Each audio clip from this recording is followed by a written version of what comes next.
Across the UK, online and on DAB. Access all radios. Talk Radio. Give it some lip. Talk Radio. Honestly, getting Ash and James out of the studio after a show is an absolute nightmare. Can we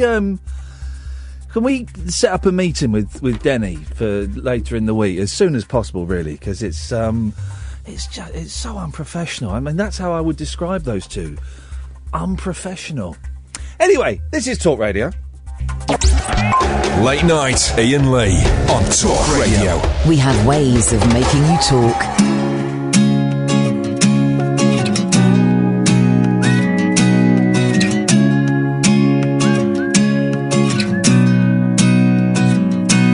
If your dreams come true and the ties are broken, I can hardly say. But the more you gain by being certain, the more it drifts away. Just get back in the groove again. Watching shadows fall with messages from friends. I know the truth rings out sharp in the groove again. And time is falling down this hopeful lover's pen. He knows the ink runs out and the burning light cannot be questioned when you really have no say. 'Cause the more you move in the wrong direction, the greater is the pain. Just get back in the groove again. Watching shadows fall with messages from friends. I know the truth rings out sharp in the groove again. And time is falling down this hopeful lover's pen. He knows the ink runs out. Words that told me, in arms that hold me, they always help the wounds to soothe.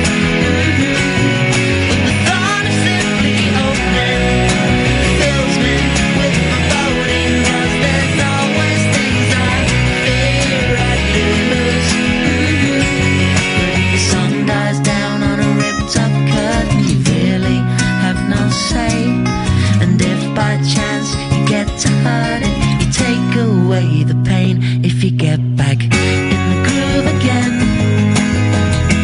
Watching shadows fall with messages from friends. I know the truth rings out sharp in the groove again. And time is falling down this hopeful lover's pen. He knows the ink runs out. High top chairs, they never stop me from falling down on my back. Roots often evaded, memory has invaded and lowers my chin into my mag. But if your dreams come true and the ties are broken, I can hardly say. But if by chance you get to hurting, you take away the pain if you get back in the groove again. Watching shadows fall with messages from friends. I know the truth rings out sharp in the groove again. And time is falling down this hopeful lover's pen.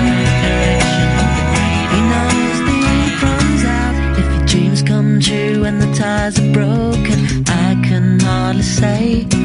But the more you gain for being certain, the more it drifts away. I like that song. It's Inconsequential. It's not who it's by, although that's a great name for an act.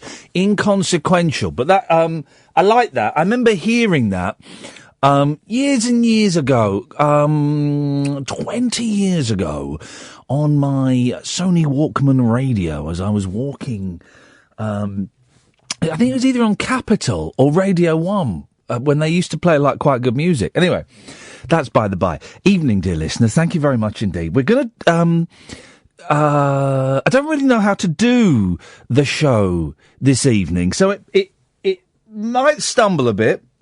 It might not work. It might be interesting. It might be really boring. I don't know. There's a way to sell 3 hours of radio. But, I'm a big fan of phone-in radio. It's kind of all I listen to. I've started listening a bit to music radio again. Now I've rediscovered Stuart Maconie and Mark Radcliffe. I quite like them. But generally it's phone-in radio, and it will be shows on Talk Radio. It'll be Paul Ross and Julie Hartley and James. Well, despite the fact he's a disgrace to broadcasting, I also listen to shows on LBC, except when they're too toxic, and Radio 4, and things like that. And it's for ages and ages. It's really confused me as to why it's mainly men that phone in to phone-in shows. It's mainly men. And I thought that this show had kind of hit a balance. About 4 or 5 months ago, I thought we'd hit a balance where it was a nice mixture of men and women phoning in. And it was I would say about 60-40 in favour of men. But that I was quite pleased with that, because that was still struck me as unusual in terms of broadcasting. And I did talk ages and ages ago, when we kind of first started here, about doing a show one night where only women can phone in. And some people got really angry about, oh, don't do that, it'd be rubbish. Oh, don't do that, it'd be rubbish. And I wasn't feeling fully confident in my powers then. As new station, you kind of get in the lay of the land. So I didn't do it. I kind of changed my mind pretty quickly. But tonight, women only calling in, please. 0344 499 1000. That's the rule, right? Women only calling in, with a vague idea of trying to work out why more women don't phone in radio shows. I guess that's the question. Why don't more women phone in radio shows? That's the question, I suppose, in its simplest, purest form. Now, I have a few ideas, but I'd like to hear your ideas. I'd also like to hear what the industry, and more pertinently, what this show can do to encourage more women to phone in. My first thought was that it's a male-dominated industry, isn't it? It's primarily blokes that are on the radio doing the phone-ins. You know, it is Paul Ross's and me and James and the Ferraris and O'Brien's, and I really struggled to think of more than a handful of women phone-in hosts. Only until recently, 5 Live had hardly any women on. After Victoria Derbyshire went, everyone was replaced with blokes. But now they've got Emma Barnett. We've got Yasmin Khan. But most of the... I'm really trying to tread carefully, and maybe I'm trying to tread too carefully. I mean, the kind of biggest female names in phone-in radio are Julie Hartley-Brewer and Katie Hopkins, who are, in my opinion, quite manly, quite masculine in their presentation style. So, this may work, this may not work, it may be an absolute car crash, we may get no phone calls, we've got one, I can see Angela's on the switchboard already. And we may abandon it an hour into it and go, well, that didn't work, that was interesting, but that didn't, or that was boring, and that didn't work, and I'm desperately trying to make it so I'm not mansplaining anything, which I don't like that word. Do you know what it means? Let me tell you. I just did a joke. And I'm trying not to be patronising, and I'm trying not to make rubbish jokes about it. I'm genuinely curious as to why fewer women phone in speech-based phone-in shows than men, and if there is anything that we can do, I can do, Catherine can do, Ed can do on this show to redress the balance a little bit. 0344 499 1000. I also realised by saying only women can phone in, actually we might be missing out on some good suggestions from men. But I want to stick with that rule for a while at least. And let's see how we get on. And we have had nights when we do the new callers nights. I think I'm right in saying we get more women than men phoning in. It switches back the other way. So is it because it's a male-dominated industry? I'm not convinced by that because women speak to men every day, don't they? Speak to men, so I don't know if it's that. Is it because I'm a bit blokish? That's a possibility. You know, I like to think in my head I'm not blokish at all, and that I convey an air of everybody being welcome. But I do know that actually I can be quite blokish. That's my sort of, when I'm feeling tired and down, that's my default setting. That's my go-to. So is it that? Is it that we just talk about stuff that you're not interested in? I don't know. I genuinely don't know. And I'm kind of scrabbling around. And I thought I had this intro, this opening, monologue worked out better in my head because I was thinking about it as I was driving in. And I thought I had it worked out. But actually now I'm saying the words. Now they are coming out of my mouth. I don't actually know what I'm trying to say. I don't know what I'm trying to find. Let's start. All right. Let's start with... And by the way, you can call in about anything. Usual rules apply. I mean, it's not 3 hours of this necessarily deconstructing, phone-in radio. You can still call in about anything you want. That's there. But let's start with this. Why do so few women phone in shows? There we go. Let's start with that. And see where we go. 0344 499 1000 is the telephone number if you want to give us a call. Late Nights with Iain Lee on Talk Radio. Late Night, Iain Lee on Talk Radio. We'll get you talking. Well, some people are getting angry. I've had an email from Roy. If you're so concerned about lack of women in the media, why don't you fall on your sword and give up your job to a female on Talk Radio to redress the balance? Problem solved. Well, it doesn't work like that, does it, Roy? If I quit, the chances of them then going, oh, Ian's quit after he did a show about women not calling radio stations, we'll replace him with a woman. It's unlikely, Roy. So it's a cute idea, but it doesn't work. So that's a shame. Why would you be angry that I'd be asking about it? That's the thing I don't understand. Why would you be angry that I'm asking why don't women phone in radio stations? I mean, that's all it is. But also, Roy, you do raise an interesting point. Because part of the problem might be I am a man, I don't know. And part of me is wondering whether me and Kath swap for the evening. That face says no.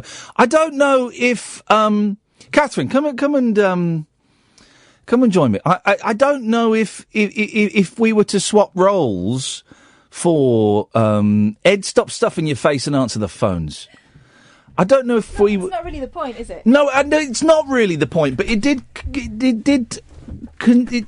cross my mind that might be a way of guaranteeing it being less blokish. It does get a bit blokish sometimes, and I was acutely aware that on New Year's Eve we had 4 gentlemen in the studio with me. Yeah. And that was my fault for getting the maths wrong. I did want to mix it up a bit till Valentina let us down. But I don't know. It's just the way the cookie crumbles. But the thing is, you don't need. Go on. I don't see that you have to shift the entire.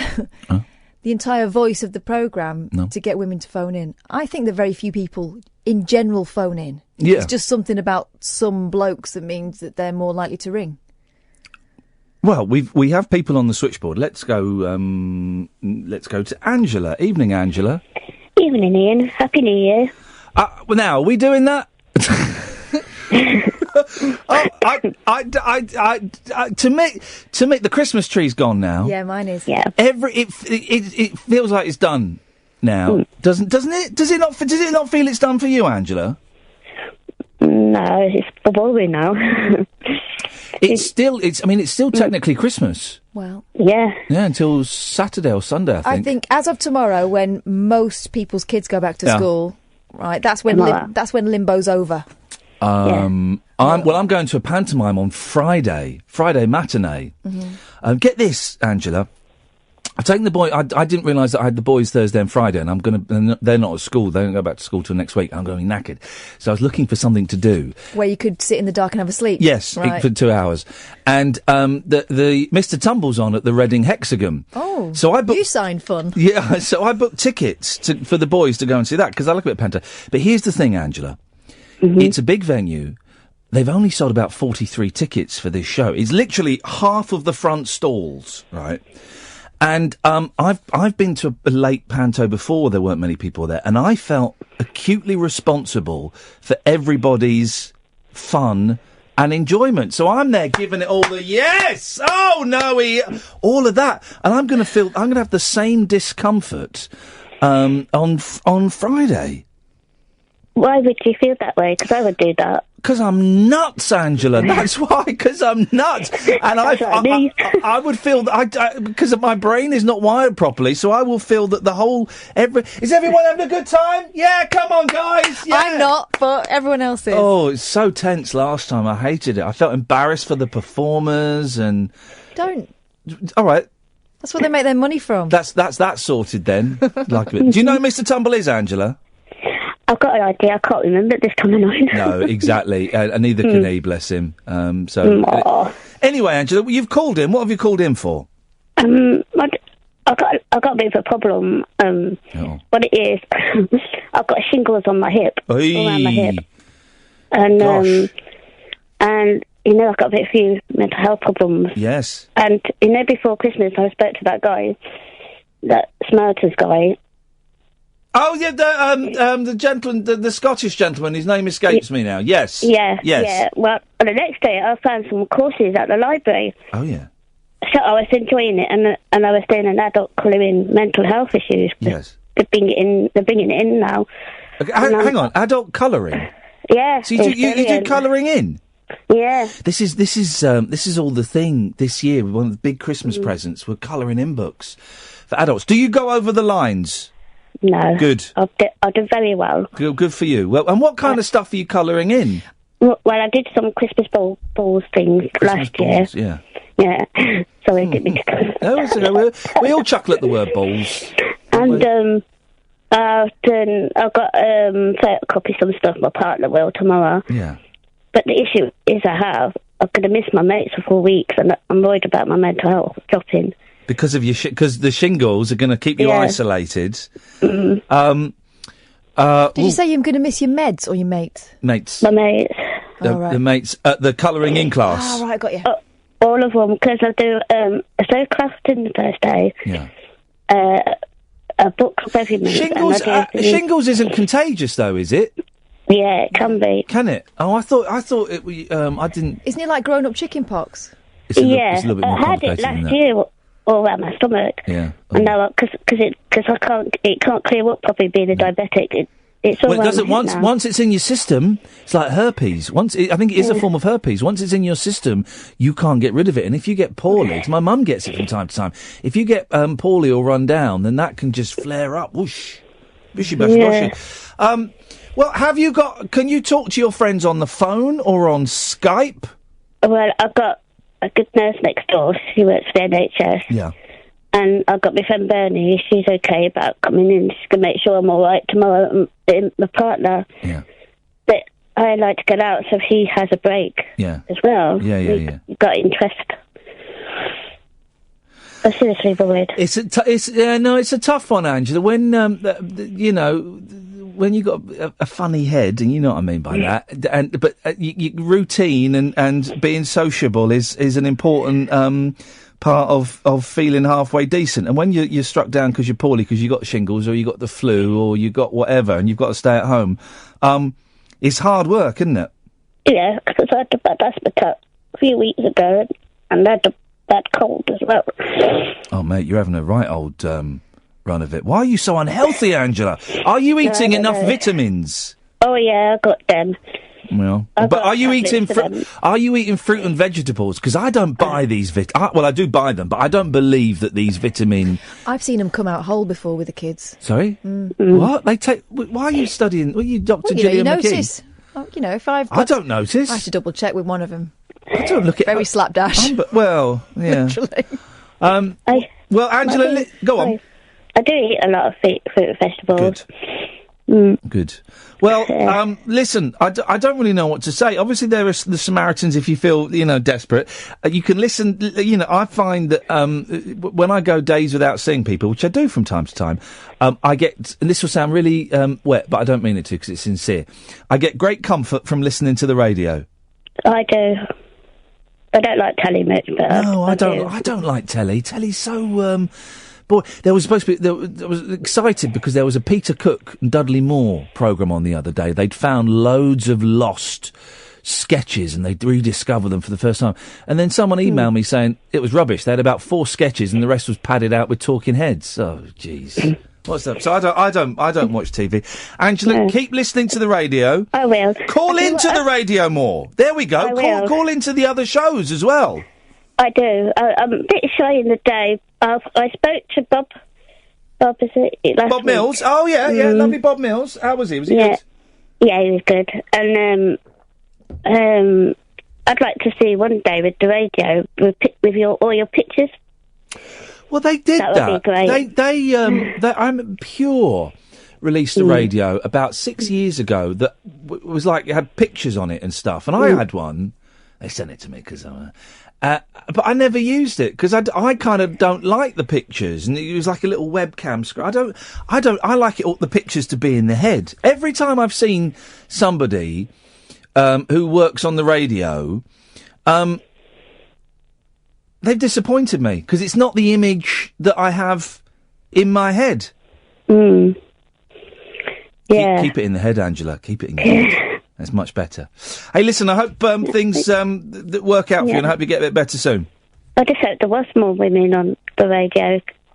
But I kept saying to my friends, I said to my partner, I applied for a job at the radio. Yeah. And they turned around and said, it better be night time. Well, Angela, listen, it's nice to talk to you. Thank you very much indeed. Thanks to you for listening. Take care. Bye-bye.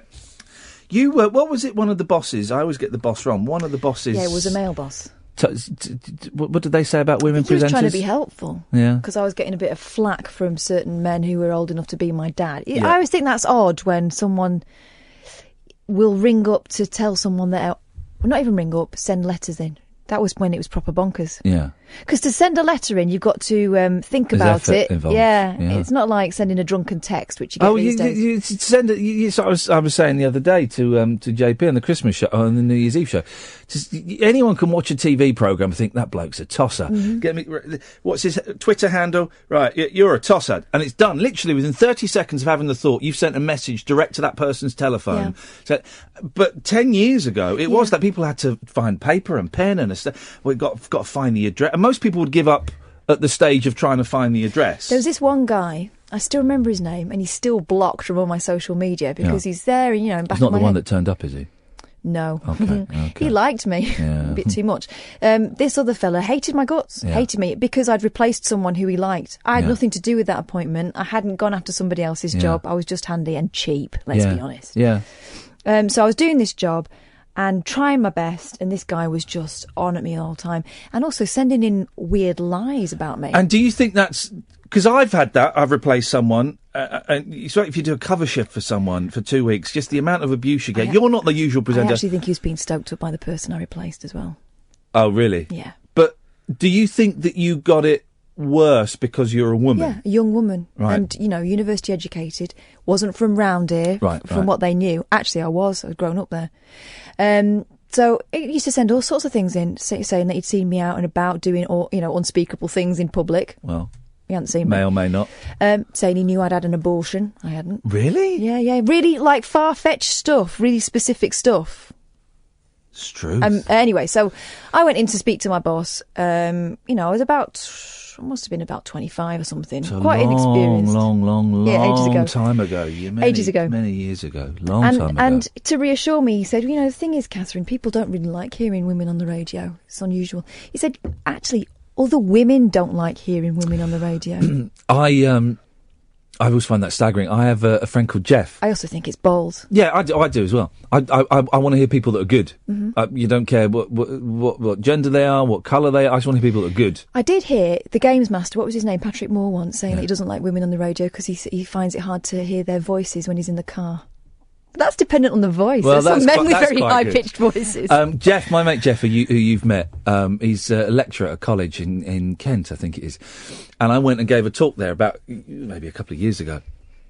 And it was all, 16, 17, 18-year-old thrusting young things, all full of spark and life. And there was a young lady there who, I guess she was 17 or 18. And she told me that she wanted to be a radio presenter, right? And she had everything you need to be a radio presenter in that she could talk and she could hold a conversation. And she was bright. Yeah, that was it. That's all you need. And she had those things. Have some life experience, I think, is also handy. Yeah. Oh, yeah, definitely. But she had the basics. Yeah. Right. And she was telling me that she had gone to a university. She wanted to be a presenter, and she'd gone to university to sign up for like a media course or whatever these things are. Yeah. And the lecturers all said, yeah, why don't you focus more on production because you're not going to get a job presenting because you're a woman. Wow, they said why don't that you to focus? her. Yeah, they actually said it to her, and she was telling me this, and I was gobsmacked. That's over a generation away from me. My generation got it wrong, but that's a 17-year-old young woman. That same boss, who actually was gunning for me in a good way, he was batting for my side, but he just put it in. He was a odd lesbian. way. No, what I'm saying is he was. I made myself laugh with that silly joke. He believed in me, and I was also cheap, and did what I was told. But he also told me that I should use my sex more. Oh. What does that... Sorry, I don't know what that means. I think that means that I should... that there are certain subjects that women are better at, but I don't think that's necessarily true either. Do you want to see something funny? Let's go for a break. Late night conversation worth losing sleep over. Iain Lee. On air and off the leash. On Talk Radio. We have ways of making you talk.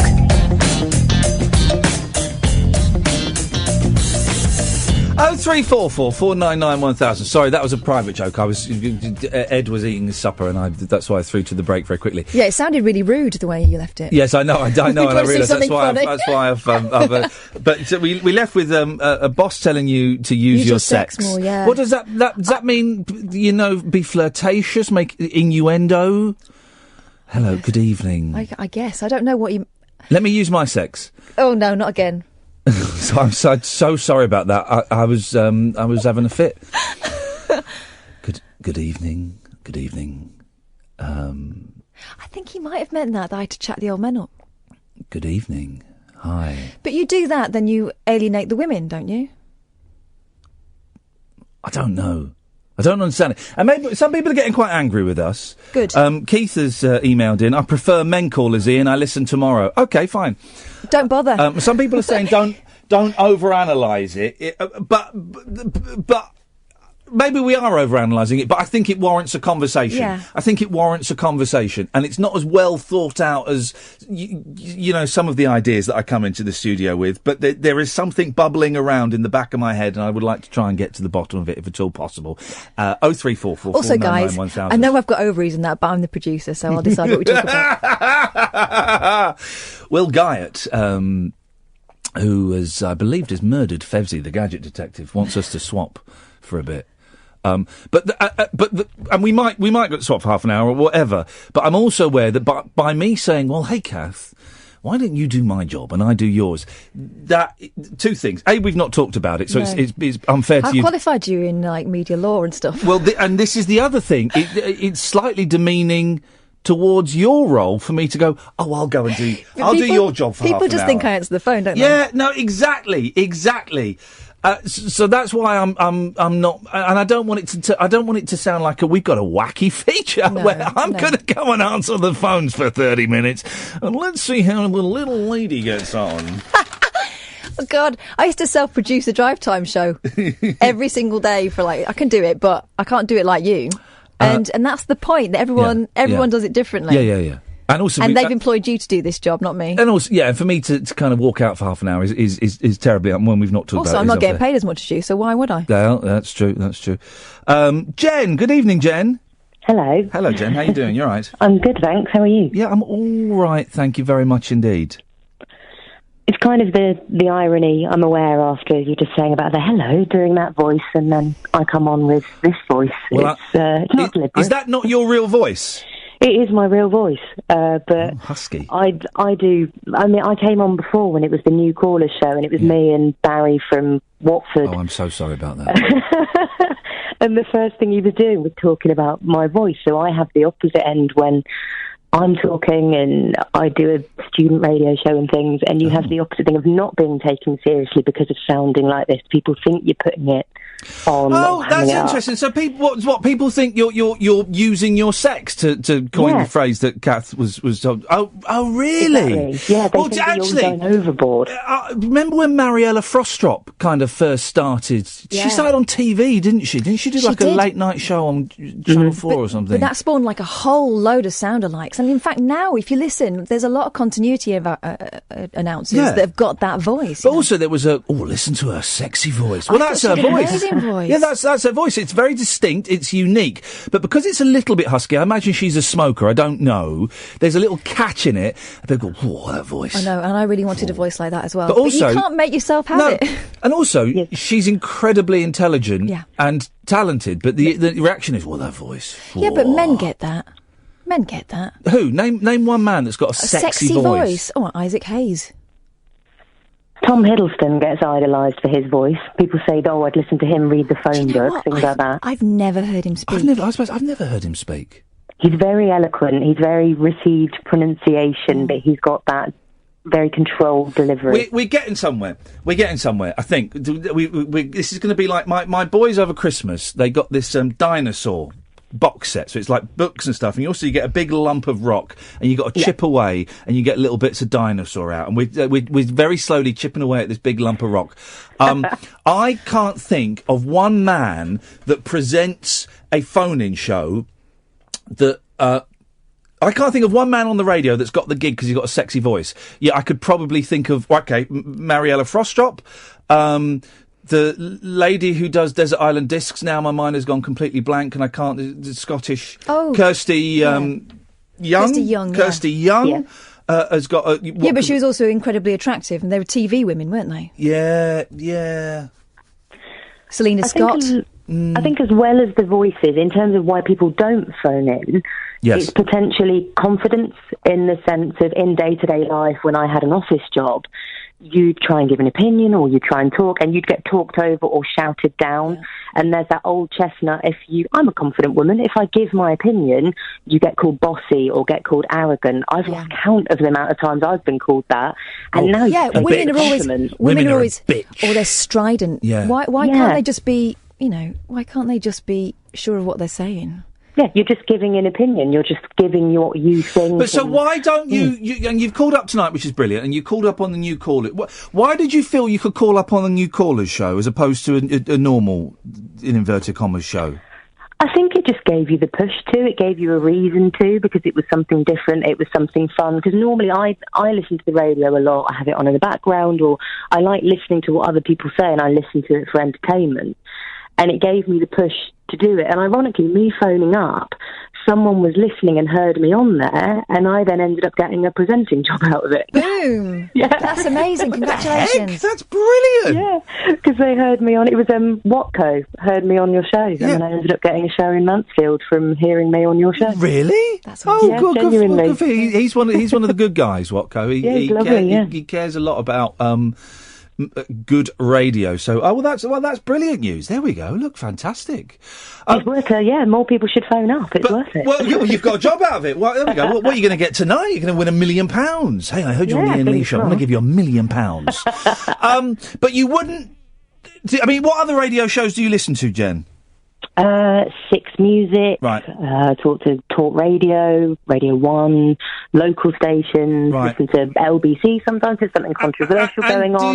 Do you ever call into those? Would you ever feel that you'd want to pick up the phone and contribute to those?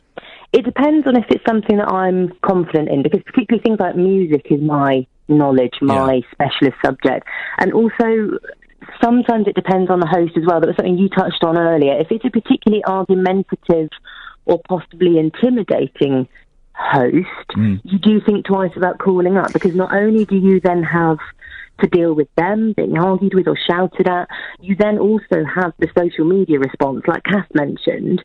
You can get people tweeting you, sending you abuse, and it depends on the nature of the show. So if it is something that's quite volatile or argumentative, it does put you off. Do you know the thing I used to get a lot from, again, older men? They resented me talking as if I knew stuff. I actually remember them saying that she talks with great knowledge about things that she can't possibly understand. I mean, they would, and they meant things like the news and stuff, and I thought, well, I've been a journalist for, at that point, probably about 10 years. And actually, at what point do I win my badge?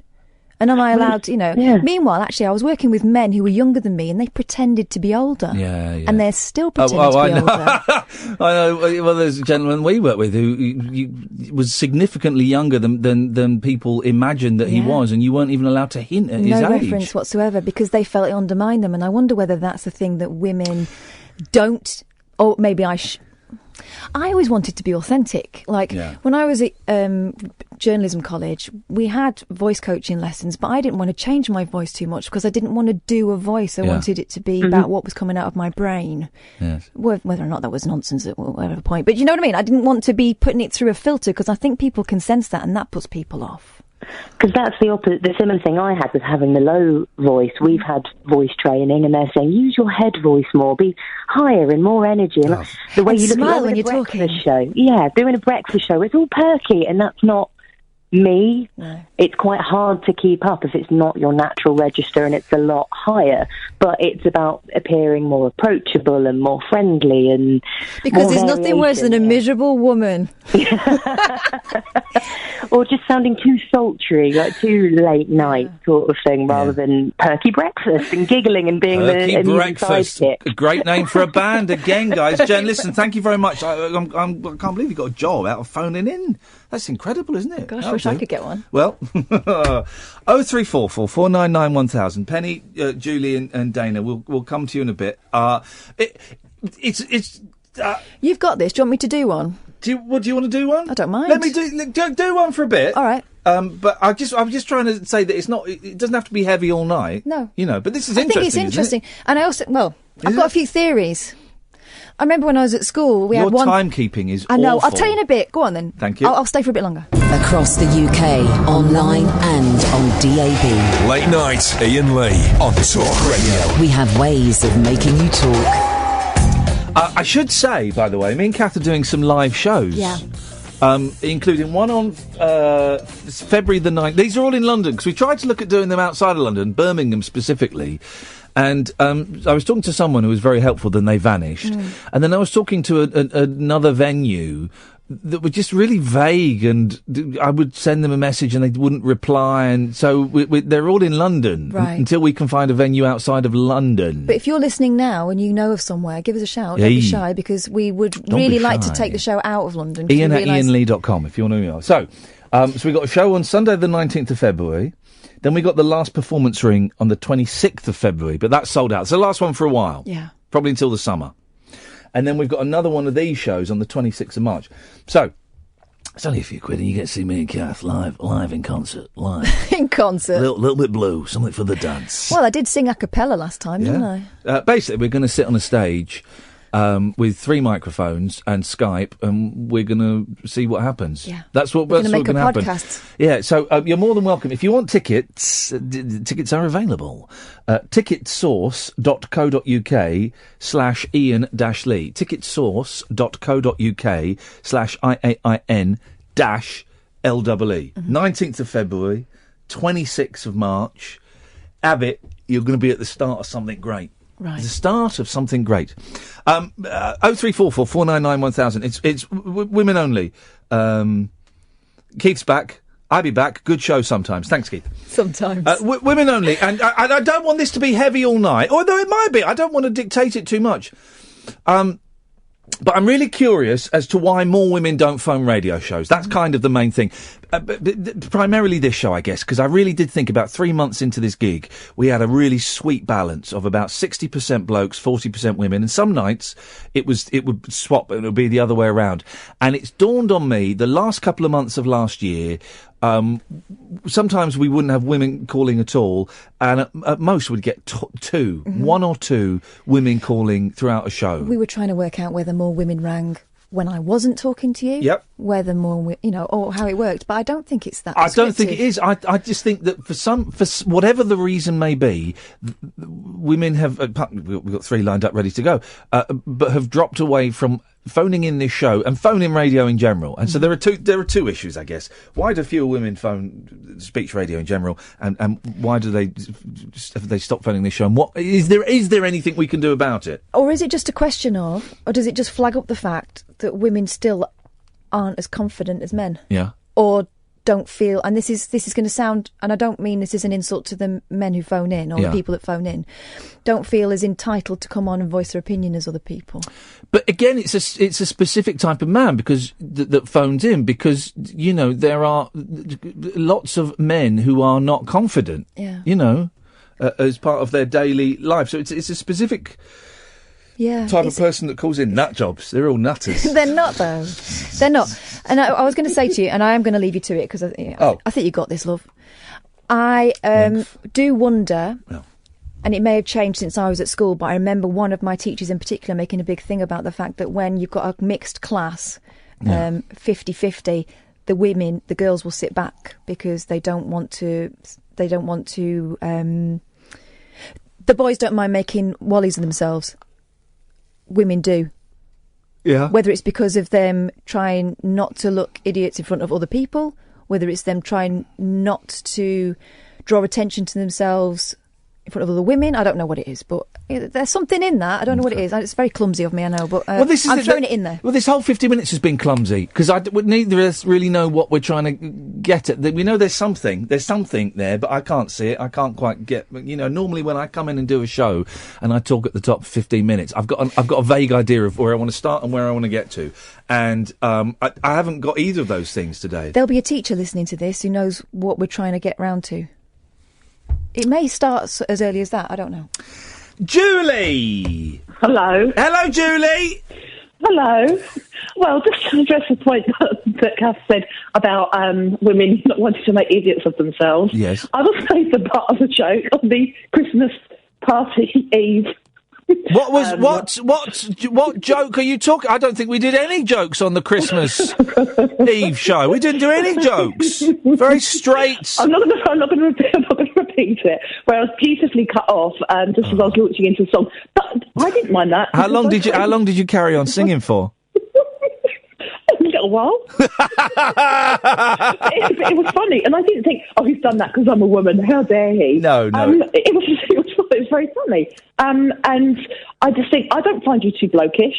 And I never sit and listen to the show thinking, this is too male-centric. Why aren't there more women callers? I just enjoy the callers, or not enjoy the callers, regardless of what sex they are. Yeah, good. Well, good. I'm glad. Why? And you call in regularly. You call in regularly. Yeah. No, you do call in regularly. So, and I'm also really aware. I'm trying to tread so carefully because I don't want to just be like, going with my big hobnail boots, and I want to understand this genuinely. And I'm also aware that you don't speak for every woman, and Kath doesn't speak for every woman.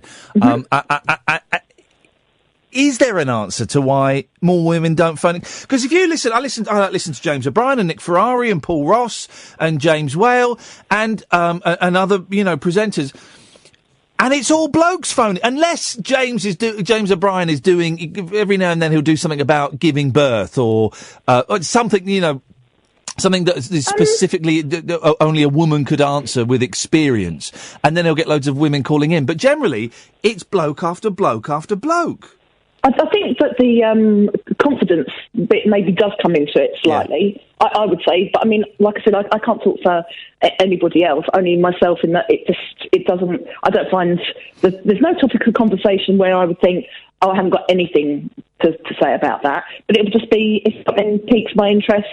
But I don't know what your listenership, what the proportion of your listenership. No, I don't have the breakdown either. It could well be that actually, if there's only 10% that are female listeners, well then that would kind of. It's a blokey. I don't think there's anything in particular. No, it's a blokey station. With a lot of the adverts are for Bill. Yeah, I think. Well, Talk Sport definitely is, and you can tell that this is kind of a blokey station because a lot of the adverts are aimed at blokes, But the show isn't blokey, because when you said, am I too blokey, I'm not quite sure what you meant by that. Talking about dicks and wangers, that kind of stuff. Because I do sometimes. I do get a bit, male geeky, and generalisations coming up, guys. Bang on about the obsessive musical trivia or video games, things like that, which I don't think generally appeal to women in the same way that they do to men. Well, again, I can only talk for myself in that music trivia, bring it on. I love it when you talk about the stuff like that. But I don't know. I think that if it was more like, if you said, well, let's have a woman's 10 minutes of the show, let's talk about needlepoint and cooking or something very... I'd be more offended by that. Yeah, exactly. And that's why I'm deliberately not going, right, okay, well, we're going to get women phoning in, so we're going to talk about Celebrity Big Brother and periods. I don't want to do you know what I mean? Because that is how some people would do it. Some people to get... Yeah, the only thing that kind of... it's like one of the... You said somebody had written in saying, oh, well, I don't want to listen to the women all the time, thank you, so I'm out. And to me, it's like, well, that's a little bit blindsided, but you know what? If you don't like something, turn it off. That's fine. But I think anyone as well who listens to the show, who hears Kath, will know that she's a very erudite, smart, dynamic, the woman. I do like the fact that she's referred to as the woman. It's that kind of stuff. The woman. Julia, listen, thank you very much indeed. I think as Julie was talking, I might have, and Penny and Dana, you've been waiting for ages. Sorry, I'll come to you straight after the break. I think I might have stumbled on something in my head as Julie was talking. Why don't more women phone in radio station shows? Is that because they realise that it's pointless? It's a pointless exercise, isn't it? Is that because they realise the futility of it? Men, again, I'm just kicking an idea around. I don't know. You listen to another radio show and it's all about Brexit. Should this lord have quit the EU minister to the UK? And loads of men phoning in with their opinions, thinking that their opinions are important and that what they have to say, is going to have an impact on something. And women realise that phoning up to speak to, a middle-aged bloke about Brexit doesn't solve anything. It's not going to get anything done. I don't know. I'm really struggling with this one tonight. And I hope you don't mind me struggling. And I hope it's not too dull, but I would like to get my head around this. 0344 499 1000 is the telephone number. We're going to persevere a bit longer with women-only calls, I think. And we are asking, why don't more women phone in radio stations? What can I do to encourage more women to phone in this show? And also, same rules apply. You can call in about any old rubbish. Okay? Any old rubbish. 0344 499 1000. Late nights with Iain Lee on Talk Radio. Talk Radio. 0344 499 1000. Penny, Dana, I'll come to you straight after, I promise. Women only calling in, please. And I've seen a few disgruntled men pop up on the switchboard. No, thank you, not tonight. 0344 499 1000. Late night, Iain Lee on Talk Radio. We have ways of making you talk. Here's a message from the Haters Club, dedicated to the one I love. I've been cursed by your wicked kiss. Once felt it's forever missed. I'm a member of the Haters Club, and I'm hating every minute of me without you, you without me. Give me some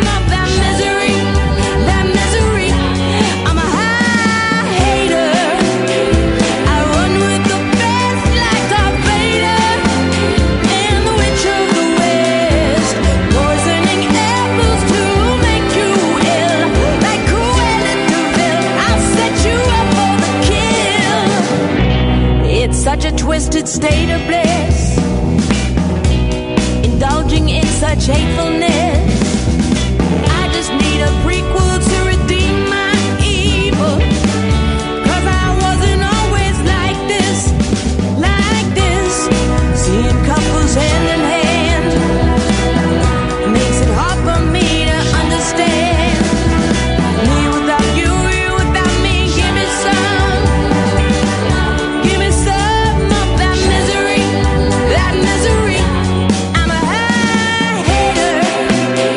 I run with the best like Darth Vader and the Witch of the West. Poisoning apples to make you ill, like Cruella de Vil. I'll set you up for a kill. I'm jinxed with the curse. I got nothing but bad luck. Could I be superstitious? Don't blink. Cross my heart. Hope to die. Why's your love so vicious, vicious, vicious, vicious? I'm a high hater. I run with the best like Darth Vader and the Witch of the West. Poisoning apples to make you ill, like Cruella. Evening, dear listener. Iain Lee, late nights on Talk Radio. So we're kind of kicking around some ideas and thoughts, and I don't know. We're not going to solve this problem. Of course, we're not going to solve this problem. But I think it's a conversation worth having. When I started doing this show here, we hit a really sweet spot where it's about 60% blokes calling in, 40% women. Some nights in the minority, but some nights those figures would swap. And it's been becoming more and more apparent over the last couple of months that it's mainly blokes that phone in now. For whatever reason, some nights we might get two women calling in, some nights we won't get any.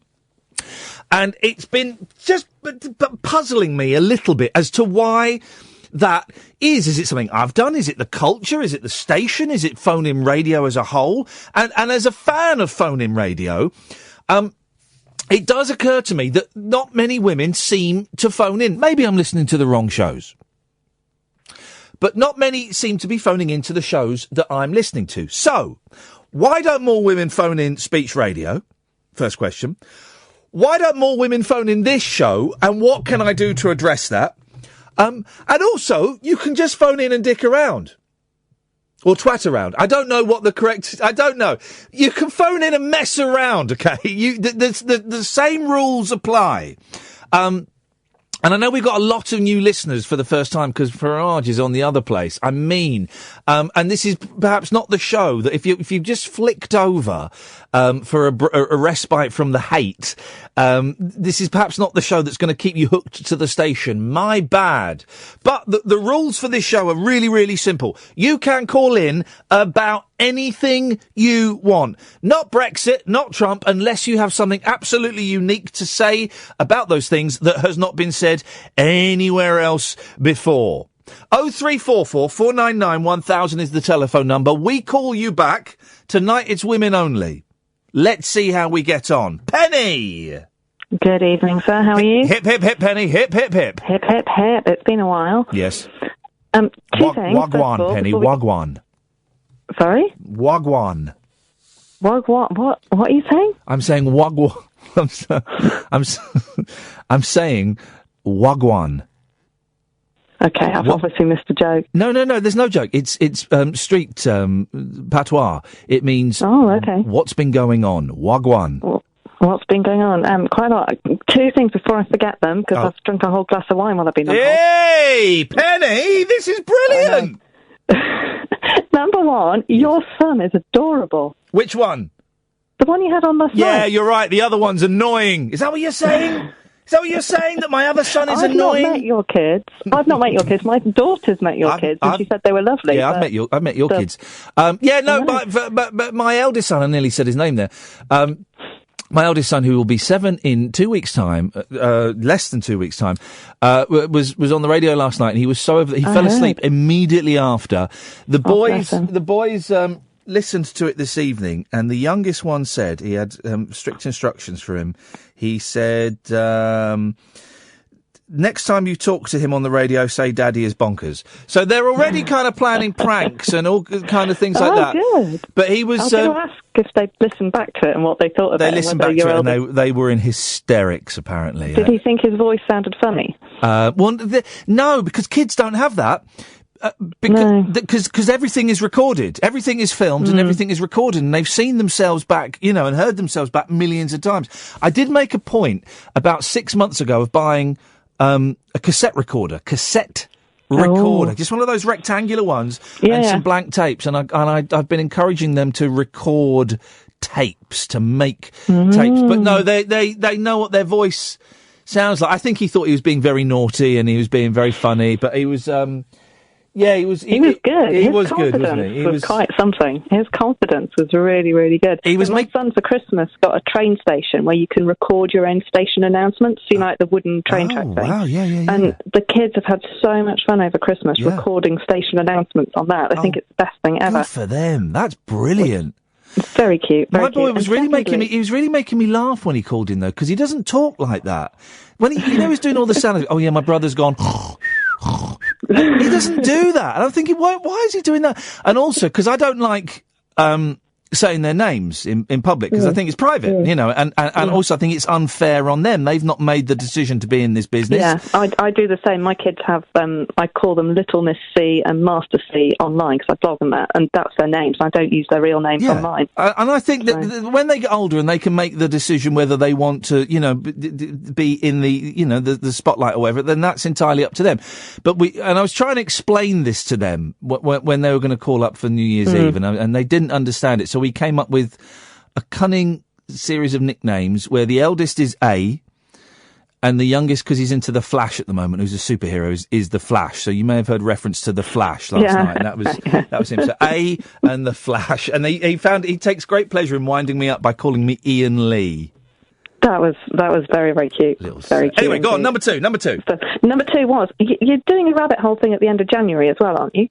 There is one at the end of January. There is one February the 19th and one March the 26th. Tickets.co.uk. I was just checking, because you were giving dates out earlier. I'm like, I'm sure I'm going to one before that. But you're going to one on the 29th of January. You're going to the premiere one on the Sunday, the 29th of January, where it could all fall apart because we don't quite know. So it's a phone-in show where me and Kath are on the stage. Yeah, it's experimental, and it's going to be a podcast, and we're on stage, and there'll be 100 people in the audience, and members of the audience will be invited to come up and join us on stage if they want and sit with us, and people will hopefully phone in and Skype in. That's the plan. What could possibly go wrong? Not much. Yeah, not much. Yeah, we'll see. Oh, look, and the 19th of Feb is selling very, very fast, so that's exciting. Excellent news. Onto the subject of women, though. Yes. This is a funny one, because I don't know if you remember, when you first floated the idea of doing a women-only show ages ago, I phoned you up and told you not to. Oh, were you one of those I remember two other people saying not to. I'd forgotten that you were one of those people.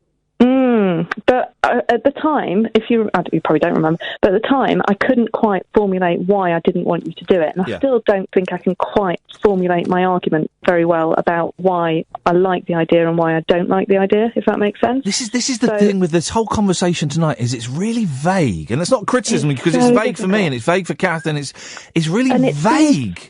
It seems full of contradictions as well. Yeah. So my background is that I went to an all-girls secondary school. Yeah. So from the age of 11 up to 18, it was just women. Yeah. But I went and did science and maths A-level, so double maths, physics and chemistry, which I might not have ended up doing had I been in a mixed school, because I think, as Kath mentioned earlier, you do get there's this theory that at school, when you're studying together and you're mixed, often women won't speak up as much in class, you won't be prepared to ask those silly questions, all that kind of thing. So maybe, I don't know, if I'd have been at a mixed school, maybe I wouldn't have done the same subjects, don't know. Yeah. But I went from that all-girls school to then going and studying engineering at university, and then working in a very male-dominated environment as an engineer. So I kind of had the two contrasts. And to be honest, I much preferred being surrounded by men, which sounds a bit weird in a way, because they think much more like I do. Whereas at an all-girls school, I felt like I was in completely the wrong place because I found myself surrounded by women who didn't think like me. I had very different interests to them. I was staying up late listening to Nick Abbott. Oh, they were staying up late talking about boys and painting their nails. You know, and it's a huge difference, though, isn't it? Yeah. You know, no one else that I was at school with understood why I sat up late listening to the radio. They just didn't get it at all. And I wonder if that's just partly the way we're all wired, in that, you know, you don't get as many female callers just because women aren't as interested in listening. I don't know. I've not seen the stats. I don't have the breakdown of what, but it's more blokes listening than it is women. I'm quite pleased that wherever I go, I tend to get a significantly higher percentage of women listening than the previous presenter. It's still more blokes than women, but I tend to attract more women than a lot of other radio presenters, which I'm chuffed by. It's just getting that. Is there anything I can do, Penny, to encourage more women to call in? And that sounds like a real patronising question, but I can't think of a better way of phrasing it. I genuinely don't know, to be honest with you. I really, really don't, because I think it's also this thing of, is it that the majority of women aren't so confident about hearing their own voice? Maybe. I mean, I do a bit on community radio locally, and I've tried to get other female friends to come on and do interviews and, you know, do little slots and things like that. And more of my female friends are nervous about doing it than my male friends. But then I'm also at the moment looking at, I'm doing a podcast at the moment with Lee, who you know, who runs the Talk Radio Facebook group, and we've had Kyle on tonight, and we're planning to have Dana on soon, all this kind of thing. So we're doing that, and I'm quite happy talking and stuff. But the other thing I'm looking at doing is setting up another podcast with a group of women that I know from the WI. Yeah. And there we're having conversations, and again finding that women are like, I'm not sure I want people listening to me. Whereas I don't know, when we talk to blokes to come on the podcast that I'm doing at the moment, they're like, oh yeah, fine. Whereas women seem more nervous again. Funny, while you're saying that, Alan Caddick keeps ringing up. Alan, not tonight, Alan. Give it a break. For God's sakes, man. Which just proves to me he doesn't listen to the radio show. Imagine phoning up a list of callers who phone in but don't listen. Caddick, Ken, Nigel. Imagine phoning in a show that you're not listening to just because you think you deserve the right to come on and talk rubbish. Penny, I'm going to move on. Thank you very much indeed. 0344 499 1000. Dana, you'll be next. Then it'll be Zena. Then it could be you, dear listener. 0344 499 1000. Late nights with Iain Lee on Talk Radio. Late night Iain Lee on Talk Radio. We have ways of making you talk. Right, come on. I've just dropped my pen. Hang on a second. Oh, no. I got so excited there. My arms flailed around. That's not the pen I just dropped. Those are the droids you're looking for. That's the pen I dropped. There we go. Right, let's crack on. Dana! Hip, hip, hip. Hip, hip, hip, Dana! No cake. No, you're still not on cake, are you? No, but I tell you what, I'm really hungry. I'm really hungry. All I've eaten today is I had 5 biscuits. Individual biscuits, yeah. Five hobnobs. Uh-huh. And then I had a chicken and bacon sandwich at Costa. And then I went to a spin class. Good. Did spin. Spinning, yep, good. Dave's... Hang on a minute. Do you want to hear a really angry email from Dave? Go on, read. Nigel Farage is on the other station right now, spouting hate and bile and splitting the country asunder and being a little bit racist, right? Well, he is. Farage's ratings are shooting through the roof.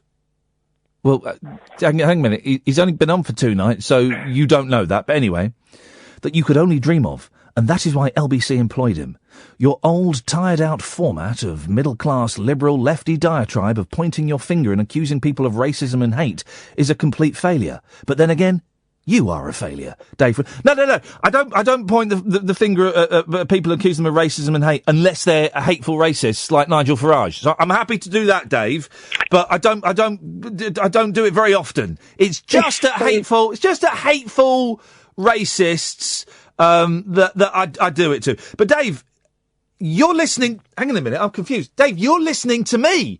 You've listened to me, despite the fact this is insane. Here we go. Right, so Dave, you know that Mein Fuhrer is on the other radio station, right? So because you're such a fan of him, you're not listening to him.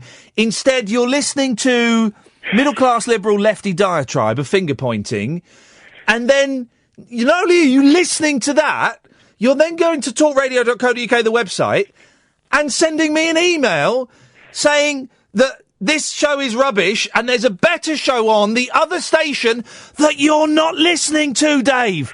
What does that tell you about you, Dave? It tells you, Dave, you're a bloody idiot. That's what you're listening to the wrong show and emailing that show, Dave. You're an idiot. Anyway, Dana. So confusing. No, I was going to say, it's such an interesting topic. Well, it's not a topic, I know, but such an interesting... What you've been talking about is so interesting. I really wish I had something so... hang on a minute. Hang on a minute, Dana. Are you about to say that you've only got a damp squib?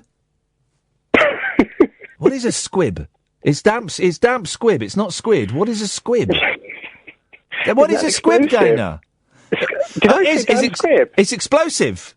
Isn't that a squib? Isn't a squib an explosive? Yeah, you're right. Here, are you going to make a cup of tea, Ed? Yeah. Beautiful. Yeah, you're right. Damp squib, it's an explosive. And that would make sense, because if you've got a damp squib, then when you push the plunger down, you can't blow up... Go off. You can't blow up the Nazi... you can't blow up the door off of the Nazi gold safe. The safe! No. Or wherever it may be. It's just going to make a noise. Exactly.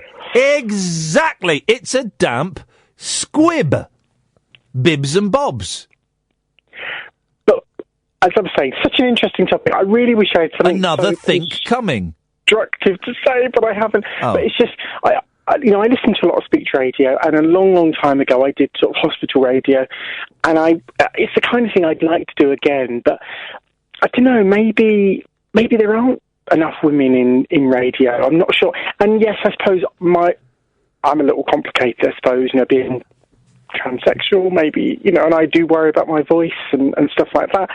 But it's just, I suppose there is a confidence thing. Hang on a second, because we've never really talked about you being transsexual, and you just mentioned it there. So I hope you don't mind me asking, mate. No. To change gender, right? Yeah.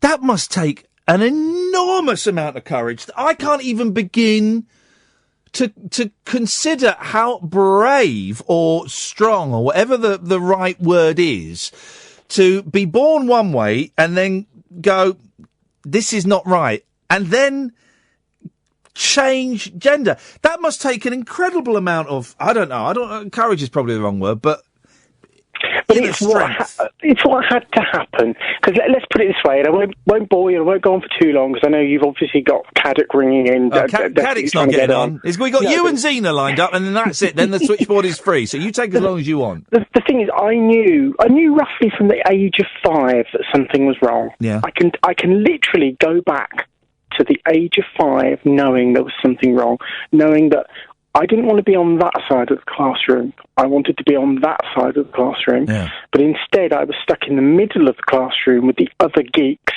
And that was fine, because I'm a geek, and I enjoy being a geek. But I just wanted to be on the other side of the classroom, not the one that the people wanted to put me on. So I knew from the age of 5. Of course, I didn't know what the name was. Yeah. I didn't know exactly what it meant. I just knew that something wasn't right. And then obviously as I grew up and got older, you just start to realise that the hand that the nature dealt you isn't the right one. But and there'll be other radio hosts going, kids at the age of 5, they don't know all of this rubbish. All of this hateful nonsense that we don't need. But when we should be asking questions and trying to understand instead of going, kids don't know what they're thinking. This is outrageous. Teaching kids about this. But there's been an explosion in that recently. Have you? Yeah. This is that thing that there's that whole big thing now because back I didn't obviously go to doctors until a lot later and talk to people. It was terrifying. But you're hearing more and more about parents and going to doctors with children. Yeah, because we're beginning to understand it a little bit better. Yeah. Finally, some people are getting. But right, you must have been through so many momentous moments in your life that many people would balk at. The first time you wore women's clothes, going to your doctor, telling your family, having operations, having brutal operations. All of these things. I keep saying bravery, and it sounds a bit patronising, but I can't think of a better word. So I hope you'll be all right with it. Yeah. And yet you say 5 minutes ago you're a bit nervous about talking on the radio. Well, I was because I know how bad I sound. And What do you mean bad? What do you mean bad? Well, it doesn't sound right. I hate the telephone, honestly. Yeah. And I don't use it very often. I text, I email, but and I recently was doing a job where I had to be on the phone, and I was constantly being called the wrong thing. Constantly. Now, once or twice, it's not too bad. Like when I hired the car last week, they initially called me the wrong thing until I told them my name and it comes up on file, who I am, and then they realise, and and it hurts. But when you're doing a job and people are constantly calling you the wrong thing, it hurts. Yeah, of course. So when I've been listening to you for years. It was scary to ring in that, but after I did it, I just thought I had to do it, and it does become a bit addictive. And it does. And the people I live with, my flatmates, go, "Oh, you're ringing in again, aren't you?" Oh, they think there's something going on. It's like I'm having this relationship, But I suppose I'm very conscious of how I sound, and I have tried speech therapy. It just didn't work. But what do you want to sound? What you want to sound higher? Yeah, I would like it to sound higher. I would like it to sound, I suppose, more feminine. But I'm stuck with what I've got, so I just have to make the best of what I've got. And I've heard it on the podcast because a couple of times I've been on your podcast, and I thought that was going to be so scary to listen to. When suddenly I hear you on the recording go, "And now, Dana." Instantly want to press.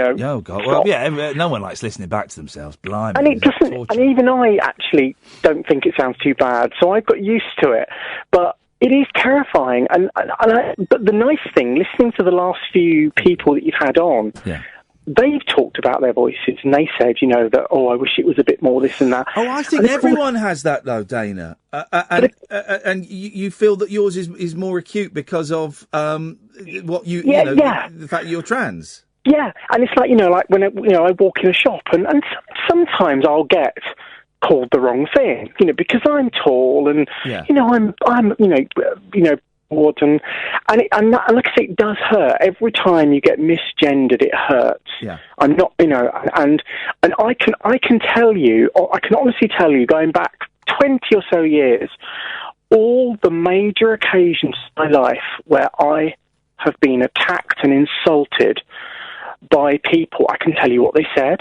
I can tell you where I was, I can tell you what they were doing, but of course they won't remember because that was 20 years ago. It didn't affect their life. Yeah. But I suppose, so every time you get misgendered, whether it be in reality or whether it be on the phone, it is a kick in the bits, let's put it that way. And I suppose there is a real confidence thing. I do listen to a lot of speech radio, and I'm trying to think. I don't know if you get any other transgendered people. I'm not sure. I think you've had one or two, but you only hear one or two. Dana, I wouldn't know. See, no. That's a right answer. No. I think we did have someone who identified as trans. Yeah, before one other, but I don't know about any others. But as to why, I know I've gone round in circles, and I know I'm probably not making sense. But why women don't ring, I don't know what the answer is, because I listen to a lot of speech radio, and I don't know, maybe it's a confidence thing. For me, it's a confidence thing, and you're the only station I ring, you're the only programme I ring, because I really don't have the courage to ring others, but because you make it so easy, and you're so welcoming, you and Kath and Ed, you're so welcoming, and you make it so easy for people. Here we go. Do you want me to, do you want me to change that? Dana, naff off! Up yours! Up yours! Cut her off. There we go, gone. Up yours! Zena, I'm going to come to you next, and then we've got no one after that. 0344 499 1000. And what's interesting is everyone is kind of quite vague and woolly about this, which is great, because I don't think, because there isn't an answer, there is no correct answer, and there is no solution to this. We're asking tonight, why don't more women phone in the speech-based radio shows, and why don't more women phone this show? And only women can phone in. And it's been going all right so far. 0344 499 1000. I've only got one more call left on the switchboard, so we'll have a little think and see how we go. But I would thoroughly recommend you can call in. You can also call in and just mess around as well. You know, if you've had a rubbish day, or you had a brilliant weekend, or something stupid happened at work, you can call in with all of that stuff as well. 0344 499 1000. Late Nights with Iain Lee on Talk Radio. The radio show for people who know the best part of the day is the night. Late Night Iain Lee on Talk Radio. We have ways of making you talk.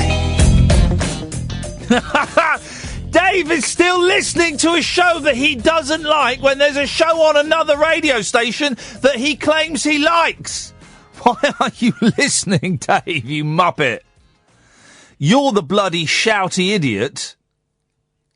And by the way, I'm not the idiot. I'm shouty and bloody, but I'm not the idiot, because I'm not listening to a radio show that I don't like when I know that there's a radio show on the other station that I would like. James Whale is a good friend of Nigel Farage. Does that make James a racist in your eyes? No, it doesn't. But here is the shocker. James Whale was also a great friend of Bernard Manning in the 80s. What the hell has that got to do with anything? I expect at the handover tomorrow you will tell James Whale off for being good friends with racists like Nigel Farage and the late Bernard Manning. Dave, you are... Do you know what? I'll make an exception, right? Women only callers tonight. Dave, you can call in. Because I don't think you have the ability to communicate via email. First of all, your spelling is atrocious. And secondly, I have literally no idea what you are banging on about. So no men can call in apart from Dave from London. Dave C. I think we know what the C stands for. Chisholm. You absolute... I tell you what, no, of course James isn't a racist, you muppet. What James is a terrible, terrible person to follow when you're doing a radio show, because his studio etiquette is awful. I come in here and I want to set up the studio and make it the way I like it, turn the lights down, turn the heating down, and he'll just stand there gabbing away. And the thing is, he's old. He's a pensioner. So I can't say, look, sorry, mate, could you jog on? He's an old man. I'm not going to be rude to an old man. I respect my elders, Dave. But he's a pain in the arse. So while I respect him to his face, I'll also be sending an email via my agent to the boss. Okay, Dave? Dave! Dave! It's not your name, Dave, and we both know that, but still, it's fun shouting at you. Zena! Hello. Hello, Zena, you right? Yes, I'm fine, yeah, thank you. I just thought I'd phone in about the thing about why women don't call. Yeah, well, you phoned in about why women don't phone in. I realise there's a delicious irony there. Yeah, but go on, what do you reckon? What are your thoughts? Right, well, it just reminded me, it sounds strange, but it is related, of a thing that happened recently with my daughter. Yeah. I've got 3 children. Yeah. And I won't start going, oh, my children are great. I won't do all of that, because that's sickly and horrible. Well, are they great? Are all 3 of them great? No, of course not. You know, they're human beings. You know, it's all normal stuff. Yeah, all normal. Have you got... now, don't answer this question, Zena. Yeah. Have you got a favourite? Oh, it's difficult, isn't it? It's difficult, isn't it? But there's 3 of them, so the odds of them all being your favourite... Come on, you must have a favourite. No, I'm in denial. I can't answer that. Zena's got a favourite. Zena's got a favourite. I think it changes, doesn't it? You see one part growing and then one's horrible one day, and it's like people, isn't it? It's like your friends. Yeah. Imagine. How old are your kids, Ian, if you don't mind me asking? 13 right. is a female. Yeah. 9 Yeah. is a boy. Yeah. And 8 is a girl. Okay, right. So this hasn't happened yet, but you know, there's probably going to be. I don't know what your relationship was with your parents, right? But with my parents, there was a few years when it was fraught. There's going to be probably going to be a period in my life when my boys hate me, and there'll probably be a period in your life when at least one of your children, yes, like proper, I hate you. Well, my upbringing was very bizarre. Anyway, my great grandmother brought me up. Oh, yes, she adopted me when I was 4, and she was 74, and I was kind of brought up in a time warp with Charlie Chaplin and wow. You know. So yeah, that's a different thing anyway. Blimey. Yeah. Anyway, go on. Sorry, yes. So, shall I say my little girl's name? It's up to you. It's up to you. Yeah, that's fine. It's fine. Yeah, well, it's been slightly public in the school anyway. So it's Lily I was going to talk about. Yeah. She's one of those kids that kind of, she likes to try anything and have a go. Yeah. And she normally ends up fairly good at it. You know, she'll try hardest and do all right. So, you know, I've done these little sailing clubs, and she's kind of got gold and done okay. And she's in, you know, stuff you do, cubs, and she goes hiking off and, you know, etc. So all this stuff you do. So anyway, she has a go at everything. So she's in the school playground, and she just thinks I'll try anything, you know, whatever. So she's there playing football, and of course it ends up, realistically, it's a load of little boys, you know. Yeah. She ends up being the only girl. And she's quite good at football, I've seen her. She's not, like, really rubbish. So she's mucking around, and they all just completely ganged up on her. Oh. Girls are rubbish at football. Picking holes in her, criticised, made her be in goal. And I know that can be kind of expected in a way. That's kind of how things are a bit in the playground. Yeah. But it just got really quite extreme and a bit nasty. They're shoving the ball in her face really hard. They're physically hurting her, and it's got all a bit, you know, like wrong, nasty wrong. Yeah. I thought, oh no, what can I do? I thought, no, that's too much. So I went to school, had a chat with them, and I kind of, I was going to email you it, but I can't find it. I wrote a poem, because I thought, what can I do? Uh-oh. Yeah. It was a bit of a kind of a Pam Ayres kind of thing, Hang on a minute. How is it? You wrote a poem about... I wrote a poem, yeah, because I thought I want to embarrass the little boys so that I won't, you know, a couple of them are really hardcore and deeply nasty and physically kicking the ball in the face. I thought, no, I can't let that happen. No. And I thought, you know, I can go in there and go, ranty, and whatever teacher will have a quiet word. And I thought, no, read them that poem, which just, you know, it was kind of hilarious and made them look a bit silly. Yeah. Yeah. And yeah, that was my point, really. And I just think, you know, she's going to grow up kind of culturally a little bit repressed in areas. I can see it happening already. She'll think, you know, I'm bringing her up to say, have a go at that. And if she's good at it, fine, you know, carry on and grow like we all do with our children. But I can kind of see it already. You know, next time she's not going to do the football thing or something else to be a bit I'm intrigued with this poem, Zena. So what, you went and found the... What, did you read the poem in the class, or did you find the boys and corner them one at a time and read them the poem? I wrote the poem. When I say poem, I know poetry's a bit boring, you know, but it was funny. It was hilarious, and, you know, and like slight little put-downs and sort of whatever. You know, he's just saying something, you know, no, I can't find it, but I will email it to you. Okay. I'm sure I can find it by tomorrow. But yeah, and I said, look, read that to them, please. So, and they did that. Oh, hang on, what, the teachers read it? Yeah, he loved it. He's going, publish it and all this sort of stuff. And, you know, he said, can I keep it? Can I do a talk in assembly? And I thought, oh, no. You know. Here we go. You got one of them. Oh, one of them. But, I mean, Lily was mortified. And she's kind of thinking, Mum, go away. Yeah, you know? yeah, of course. Did it stop them bullying her? You know, temporarily. Right. But, what can you do? Write another poem? I mean, probably. Write a song. Write a song. I mean, at the end of the poem, I just kind of said, you know, next time just invite her and just look, she's pretty good at it, and what's the problem? You know, in other words, yeah, that kind of thing. But is Lily good at football? I'm not just saying it because I'm the mum. Yeah. You know, she's really like pretty okay. Yes, I don't know anything. She's not going to be professional. I'm not like, you know, making out she's ultra amazing. She's not, but she's pretty good. She's okay. And you also, at that age, everyone should just be able to have a go at everything. You know, if they want to do it and they enjoy it, let them do it and enjoy it. Yeah, but it just shows really that culturally already strongly things are kind of there with the boy-girl thing. They've got it in their heads. All girls are really rubbish at football. They're all saying it at her, to her, being horrible.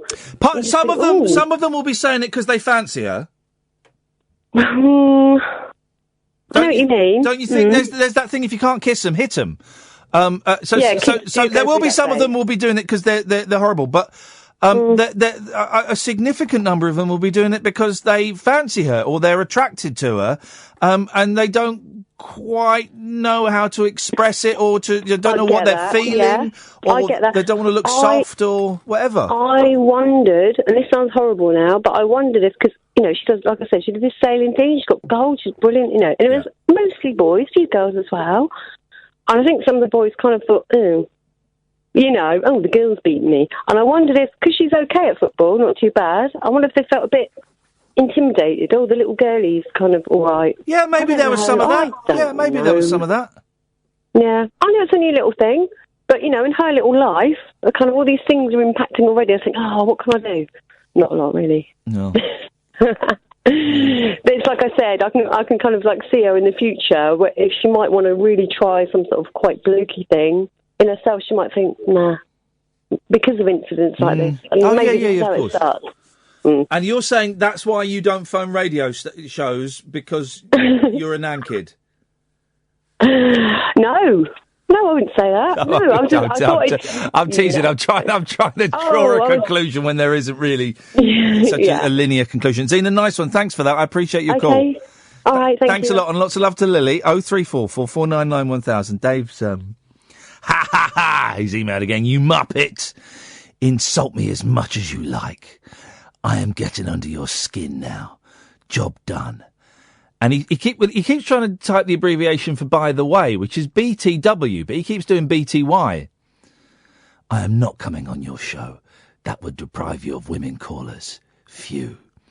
Dave, you're not getting under my skin, mate. It's called pantomime. It's a little bit of theatrics. I'm getting emails from someone who's obviously a bellend.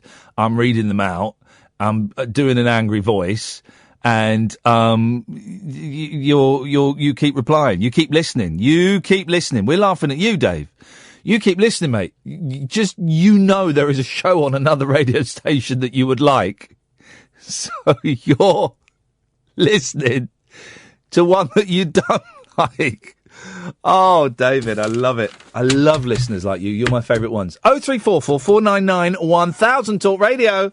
Late night Iain Lee on Talk Radio. We have ways of making you talk.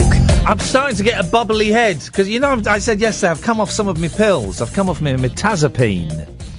And it's a little over a week, maybe 9 or 10 days. And I've lost nearly a stone in weight in a week. Nearly a stone. Went from 16.7. Last time I weighed myself was 5'10"-ish. So incredible. But it's given me a slightly bubbly head from time to time, and it's just sort of above my eyes. It goes all bubbly, and I can't really explain it. It's not the electric shocks. I'm glad it's not the electric shocks, because I've had that when I've given up or forgotten to take other antidepressants. This is, it's a bubbly thing, and I feel a little bit nauseous, but I'm quite hungry. My appetite is coming back, which is not great, because I was enjoying losing a lot of weight. The sleep, this is the thing I forgot to mention the other day. Susie, I'll come to you in a second. 0344 499 1000. The sleeping is terrible, man. Absolutely terrible, because the metazapine knocks you out. You have one of those bad boys. You take it an hour before you go to bed. So I popped one when I was halfway home from here. And by the time you get to bed, you're out for like 12 to 15 hours. And you have the maddest dreams, like proper nuts, paranoid dreams. I mean, real anxiety. It's an anti-anxiety drug, but the dreams are full of anxiety and paranoia. But brilliant, you know, wonderful, wonderful experiences. And my sleeping, since I've stopped taking it, has just gone to cock. I'll get home and I'll struggle to get to sleep. Then I'll get 3 hours and I'll wake up about 6:30 and I'll be wide awake, buzzing, thinking I might as well get up. I might get up. And I'll lie in bed for an hour going, I might get up. and then I don't get up, and I fall back to sleep for an hour. Then I get up, and then I can't have a doze in the afternoon when I'm knackered. And I'm knackered. Can't sleep. Cannot sleep. Suze! Good evening, Suze. Hi. Hi, Suze. How you doing? I'm good. Do you know what? Just listening to you just then, you sounded exactly like my husband. He had bad anxiety and was on tablets, and that's how he started listening to you, because he just couldn't sleep. So someone recommended your show, and it would just, stop the thoughts he had in his head. Yeah, well, not as such, but because that's not quite what I meant. But what it would do is it meant he could take his thoughts away from, whatever it was that was going round and round in his head, and he could listen to kind of what everyone else was saying, and think about them and concentrate on them rather than, all the whirlwind of thoughts. Oh, brilliant. Oh, that's good. Going on in his head. Yeah. So, but I think that's also why maybe not many women phone in, because my theory on this was that, for me, when I have things that I struggle with or have problems, then I have a big network of girlfriends that I can talk to, and girls just, we share things and we talk about our feelings and blah, blah, blah. But for Sam, he had a massive group of friends, like so many friends, and yet it was very hard for him to talk about his anxiety and the kind of depression side and all of that with them, because they didn't, it just wasn't what they talked about. When they all went out, they talked, they had banter and they talked about the old times. They talked about football and darts and everything. They don't talk about, how you're getting on with your tablets and what's your head doing with your anxiety and what's your insomnia like. It's just not what they talk about. And your show, people do, at least once a night, someone's talking about that. If it's not you, it's someone else. Yeah. And I think for Sam, it helped him because he could tell those other people going through the same things he was. And it was like, a group of friends, really. It just happened to be that he was listening. And I just wondered whether, women don't need to call in as much. It's the men do, because they can't talk to their men friends about these things that they talk to you about. Do you know what? I think nearly 2 hours into the show, I think we might have hit something solid. I think we might have got, and it's not the answer, it's not the complete answer, but we might have found an actual thing that we can certainly purchase. If we're talking about this show specifically, and we do talk a lot about mental health on here and stuff, and perhaps I'm too honest. I don't know, and I give away too much of myself. I don't know, but it's in. Yeah, men could find this as an outlet to talk about the stuff that they can't talk about with their friends, that they struggle to talk about with their friends. But the rest of phone-in radio is all like Brexit and Trump and stuff like that, isn't it? And which is boring, and which it's very boring. It's going to wind you up, because there's always going to be someone saying something that annoys you and isn't your thoughts, and it's just, we've heard it 1,000 times, and it doesn't matter how many times people talk about Brexit, we can't do anything about it now. Like, it's done. And it's boring, whereas this is real life, and it's people's real emotions, and it's just, whether it's Caddick coming on, being funny and being him, or whether it's someone being sincere about what they've been going through. Yeah. It's real, whereas Brexit and all that stuff isn't real. It's just going on in the ether. You're good. You're good. Brexit and all that stuff isn't real. It isn't real. You're right. It's not tangible. It is just floating around. And you've summed up totally my view on a lot of these other radio shows and stations, is that they're there just to wind you up and to get you angry and to get you scared, and so that we all point the finger at other people and say it's their fault. It's their fault. It's her fault. It's all of that. And you're right. I'm making a real effort to, if I'm listening to a radio show and it's just angry rants, I'm making a real effort to switch it off, because I don't want that anger to kind of be a part of me. I don't want to experience it. Yeah, and all that anger about things like Brexit, as you're saying, you can hear that anywhere. Whereas last night, the guy with the terminal cancer was inspirational, and his phrase, "It is what it is actually, that's my phrase. I was taught that a long time ago by one of my bosses, who just wanted to shut me up, so I stopped moaning about things. And he's like, Suzanne, it is what it is, don't fight the tank. And the to tank? hear him say it... Don't fight the tank? Because the tank always wins. You can stand up and the tank will roll over you. The Tiananmen Square, sometimes innit? Yeah. you just have to learn to step aside, because otherwise you'll get rolled over. But that guy yesterday was, the way that he's approaching, what's happening to him. It's incredible. And it's really real, because Sam, who, is my husband, who we started watching the show for, unfortunately he died on Christmas Day. Oh, God, I'm sorry.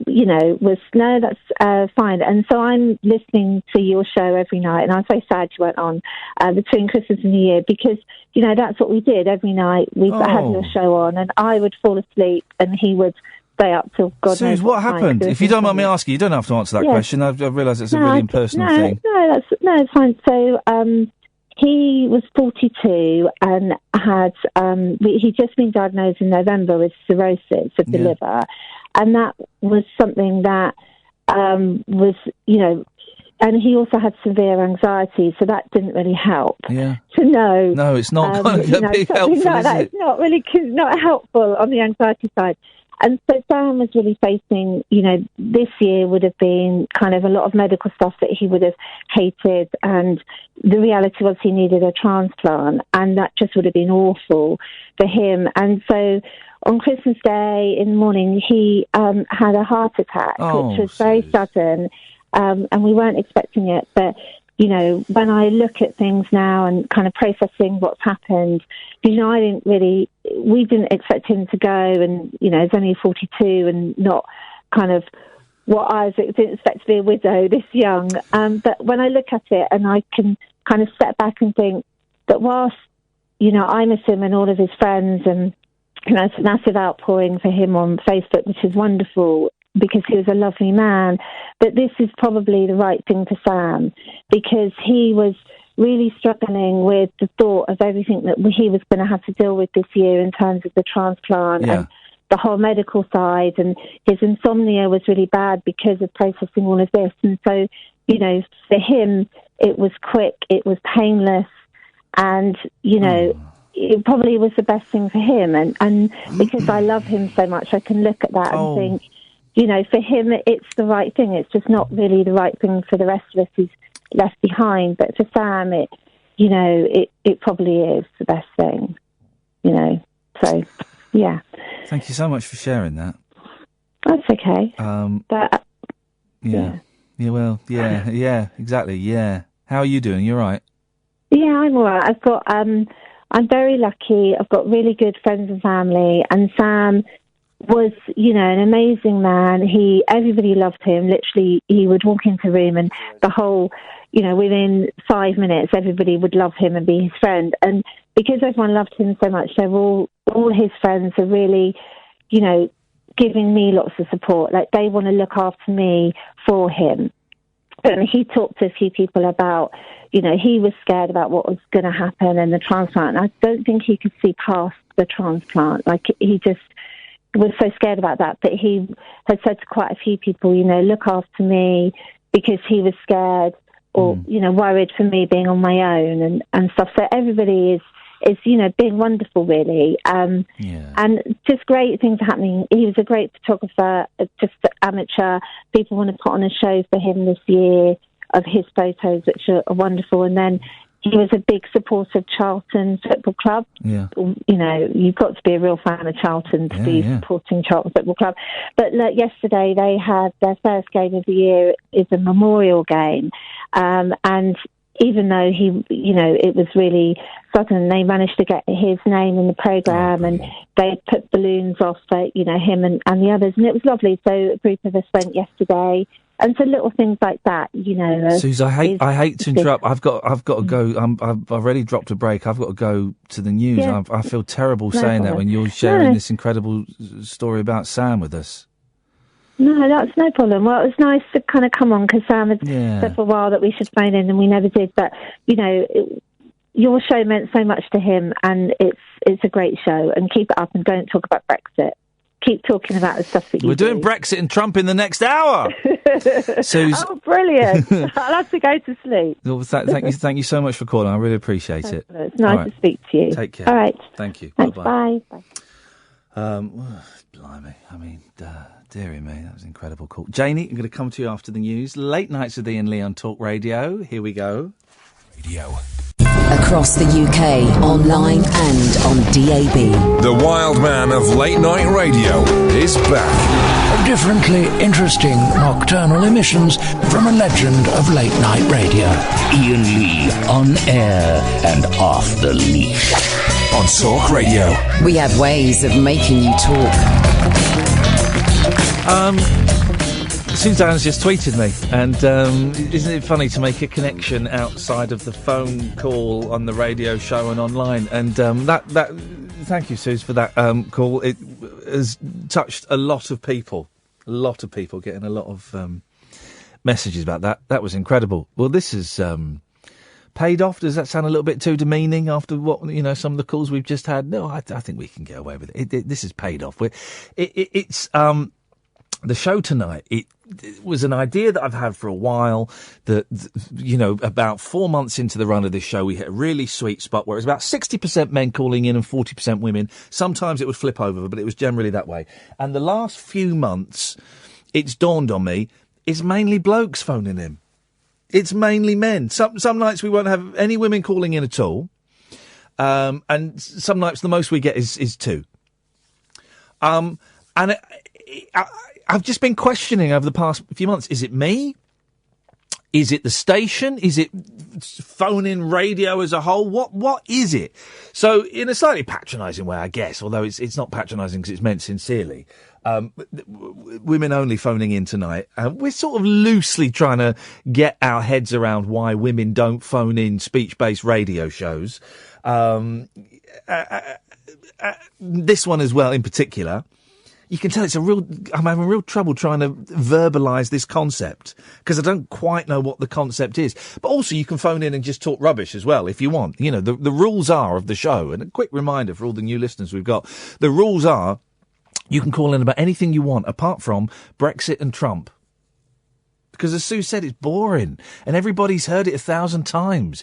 You can only call in about those things if you have something new and unique that has not been said in a phone-in radio show before.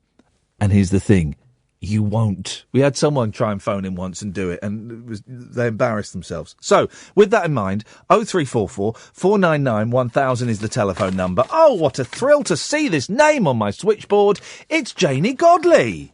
Hello, my darling. Hello, Janie. How you doing? You all right?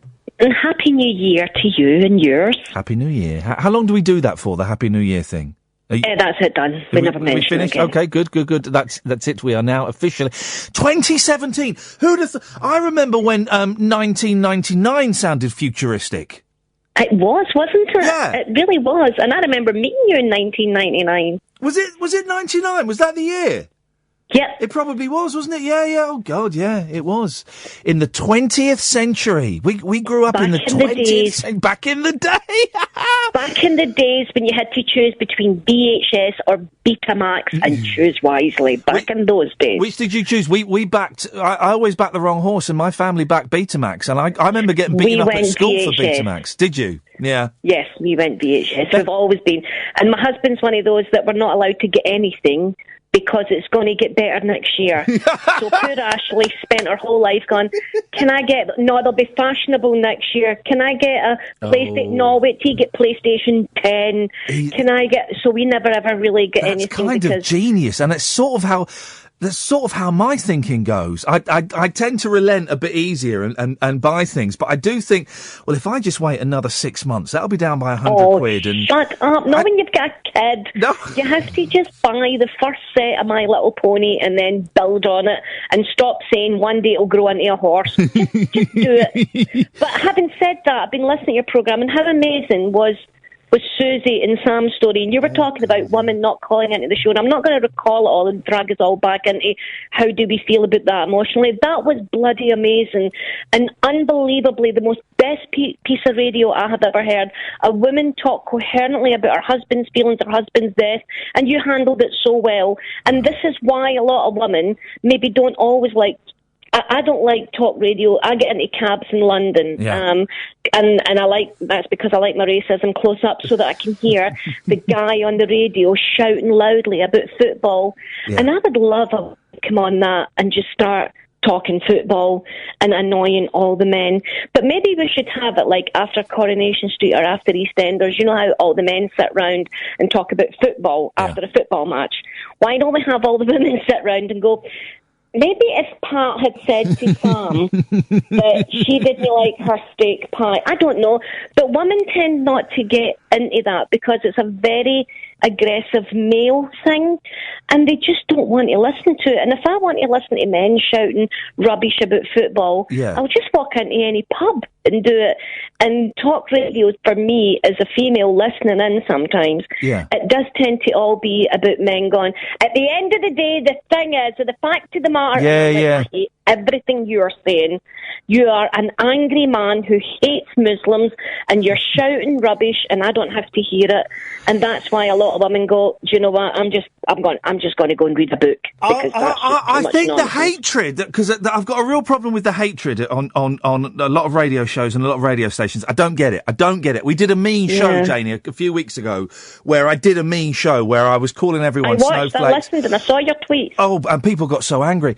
But I don't get the meanness. And the meanness in radio, it's a fairly recent thing. I mean, Farage is on the other station right now filling in for someone. Nigel Farage is doing a late night. At cars. Yeah. He's just hanging out a window screaming at cars, going, rah, rah, rah, rah.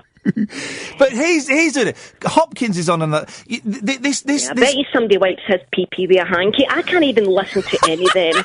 It's just so demeaning and horrible. It makes my ovaries crunch and my womb goes all dusty and dry when I hear his voice. Literally, my menopause goes, you're on the march. You've heard Farage's voice. That's it. Your womb's going to shrivel. The man should be there just solely to help women's menopause come on quicker. That's all he should be used for. But the point is you have got a lovely show, and I love when you talk about your feelings. And Susie was right. And what I wanted to add to that as well is something that a lot of people don't know, and I want to tell you this. My husband has autism, and he has depression, and a lot of people recommend listening books which are brilliant for autism and for depression and for people who can't read and write properly. My husband has problems with that. Did you know that every single library globally, not just in Britain, have audiobooks that you're allowed to get free and can download in your house? So you just get your library card, you get your PIN number, you upload Overdrive or whatever program it is, and you've got access to thousands of audiobooks, which are brilliant for just listening to, and it's absolutely changed his life. He is now a Dickens expert, and he loves Rome, so he's now a Mary Baird Roman expert. So is that what he's going for? He's going for the Roman history? He loves Roman history and Dickens. But there's a lot of people out there don't know, and comedians as well. You know, I'm a stand-up and we talk about comics. They all buy audiobooks, but your local library, keep your libraries open by using them for audiobooks as well. I just thought I'd get that because it's good for insomnia. I'm a big fan of libraries in general, and my boys are always in. Actually, we've not been for a little while. There's me saying that, but I'm a big fan of libraries and going in and getting books out and going. Oh, I'll have this, and going and sitting in the library and working. I love it.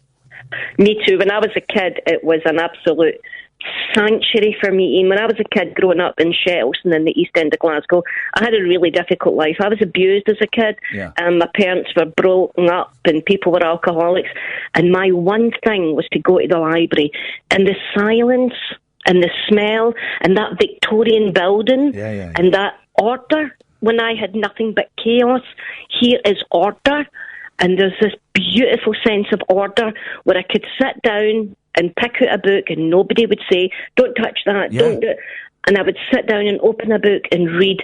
And, 2 years ago, I went back to Shettleston Library, where I was brought up, and I did a talk, and I have a book of my own out. And it was the most touching thing I ever did. I actually saw my wee Janie in the corner reading a book and thinking, this is what's amazing about libraries and books, and especially audiobooks. So people who have got anxiety and stress, audiobooks are so blimmin' expensive. Get them free off your library. They are free, and not just the rubbish ones. I went to the rubbish ones. I went to my library when I was growing up was not quite as impressive. That is a horrible 60s block in Slough. But I hadn't been there since I was about 13, 14. They've just closed it down and moved it somewhere else. But I went in there about a year ago for the first time in, 25 years. Longer than that. 30 years. And it was like going back in time, Janie. It was walking up the stairs, and they hadn't changed anything in it. It was all exactly the same layout, and it smelt the same. It smelt the same.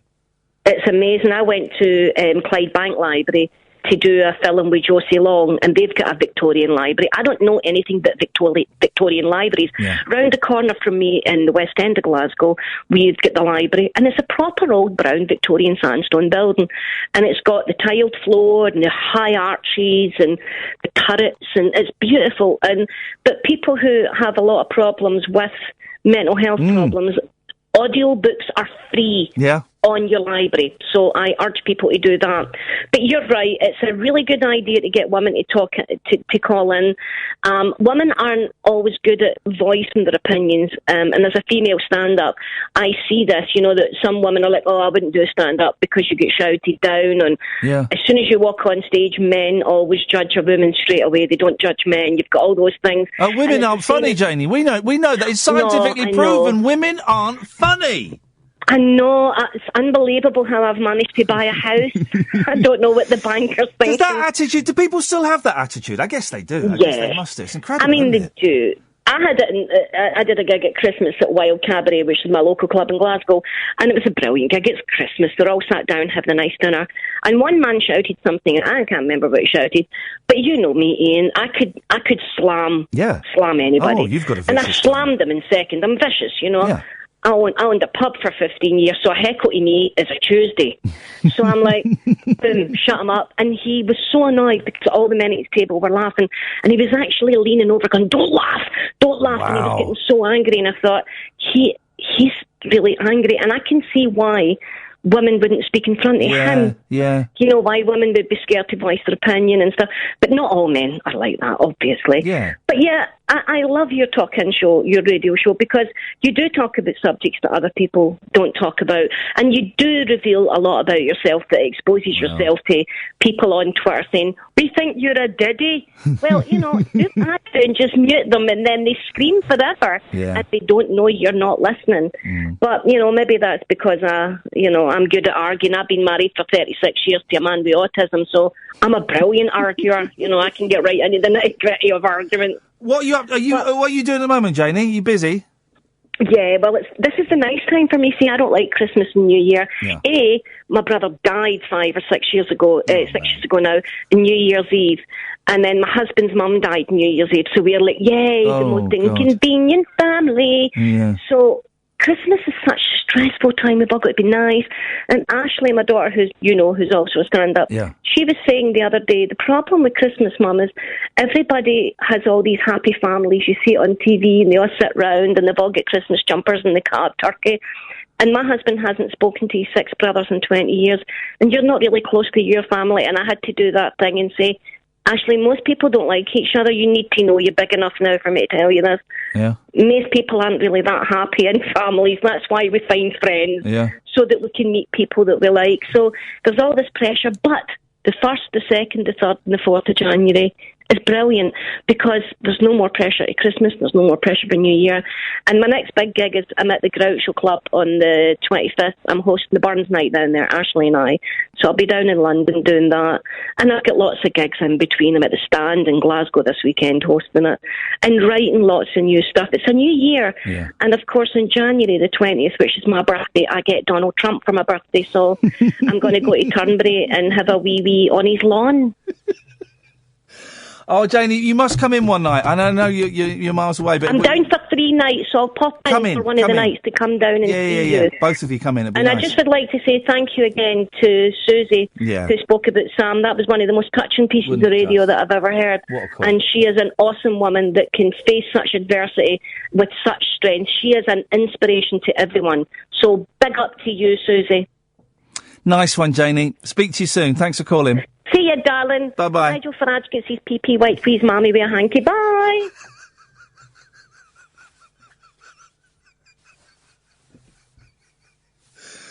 Oh, she does make me laugh. Janie Godley on Twitter, if you want to follow her.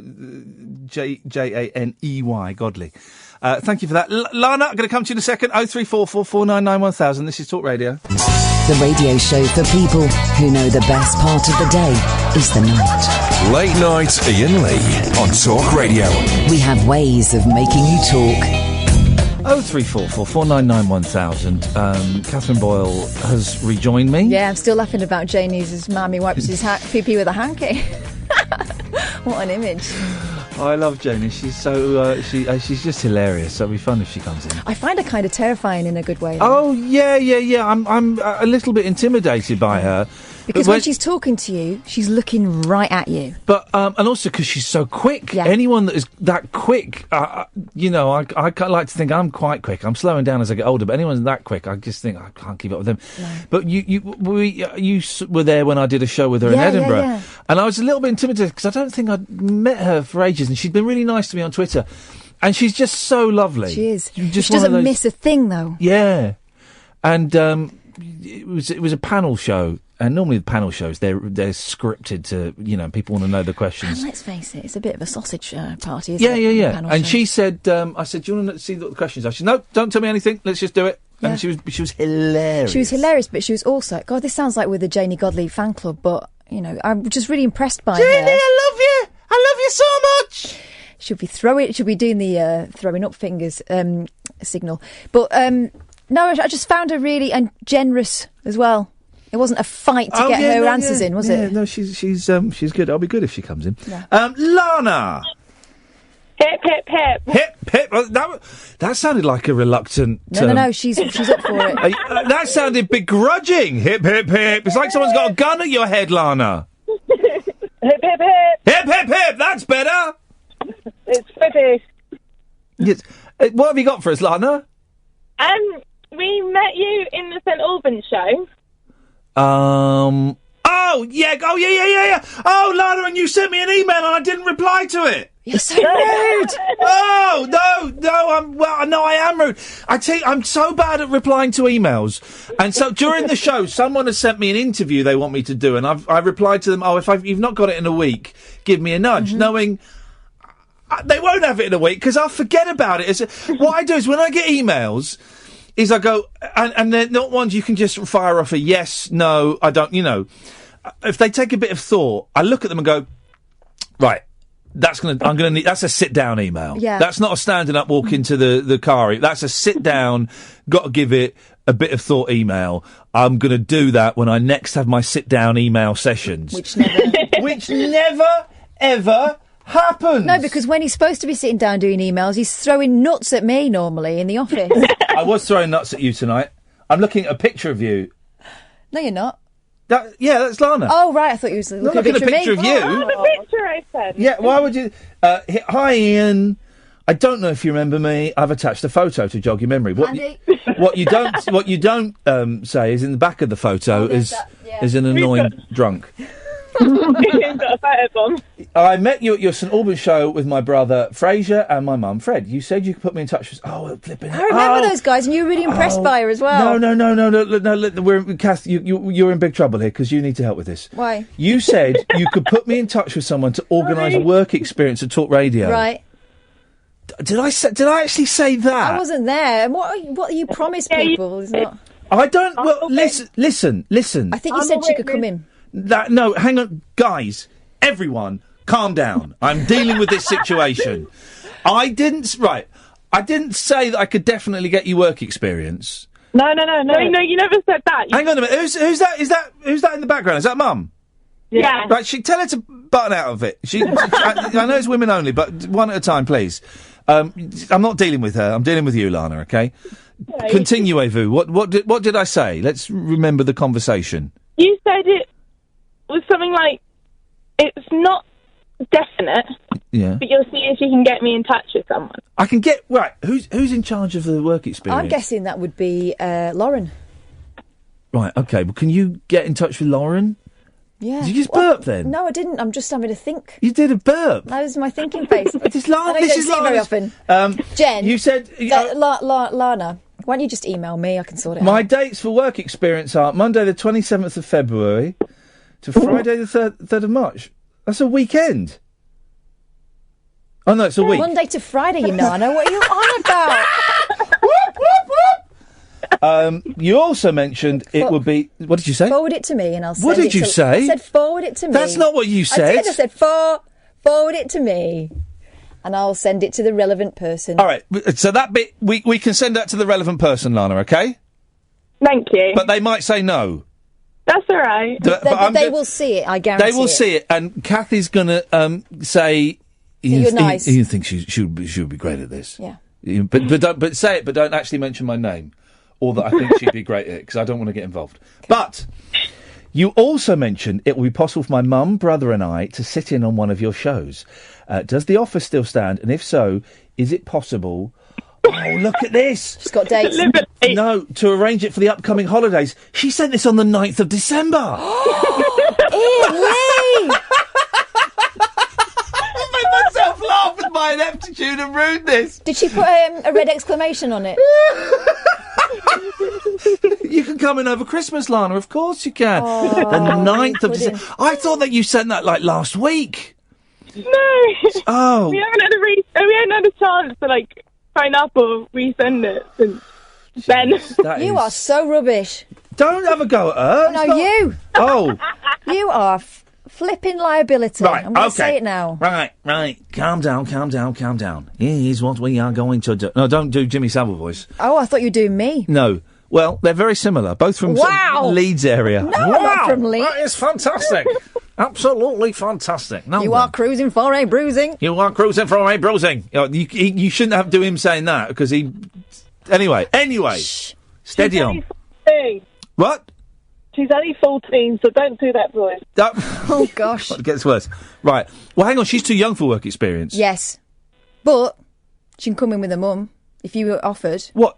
Yeah. Well, hang on a minute, Fred. Keep out of this, please. This is an integral moment in mine and Kath's relationship. Yeah. You said it. What did I say? You said... I was being polite. No, you weren't. You said they were nice. Yeah, I said they could come in, but only because they asked if they could, and I'm not going to go no. All right, well, I was just being polite. Tell them no now. She's there with her mum. I can't tell her no now. All right, we'll say she can come in then. Well, she can come in then. Tell her. You can come in then. Thank you. When would you like to come in? When's your next holiday? Next Christmas? Can we do it next? Yes, I did say the three of you can come in. Of course you can come in. You're going to be too young for the work experience at 14, I suspect. But you're more than welcome to come in. Of course you can. When do you want to do it? Maybe a Friday. Probably a Friday, yeah. Because then it's we can do it late night Friday, because it's not... It's a late night show, so that would be, I mean, that's integral. That's an integral part of you coming in, is that it's late night. No, we'll come at 8 a.m. in the morning.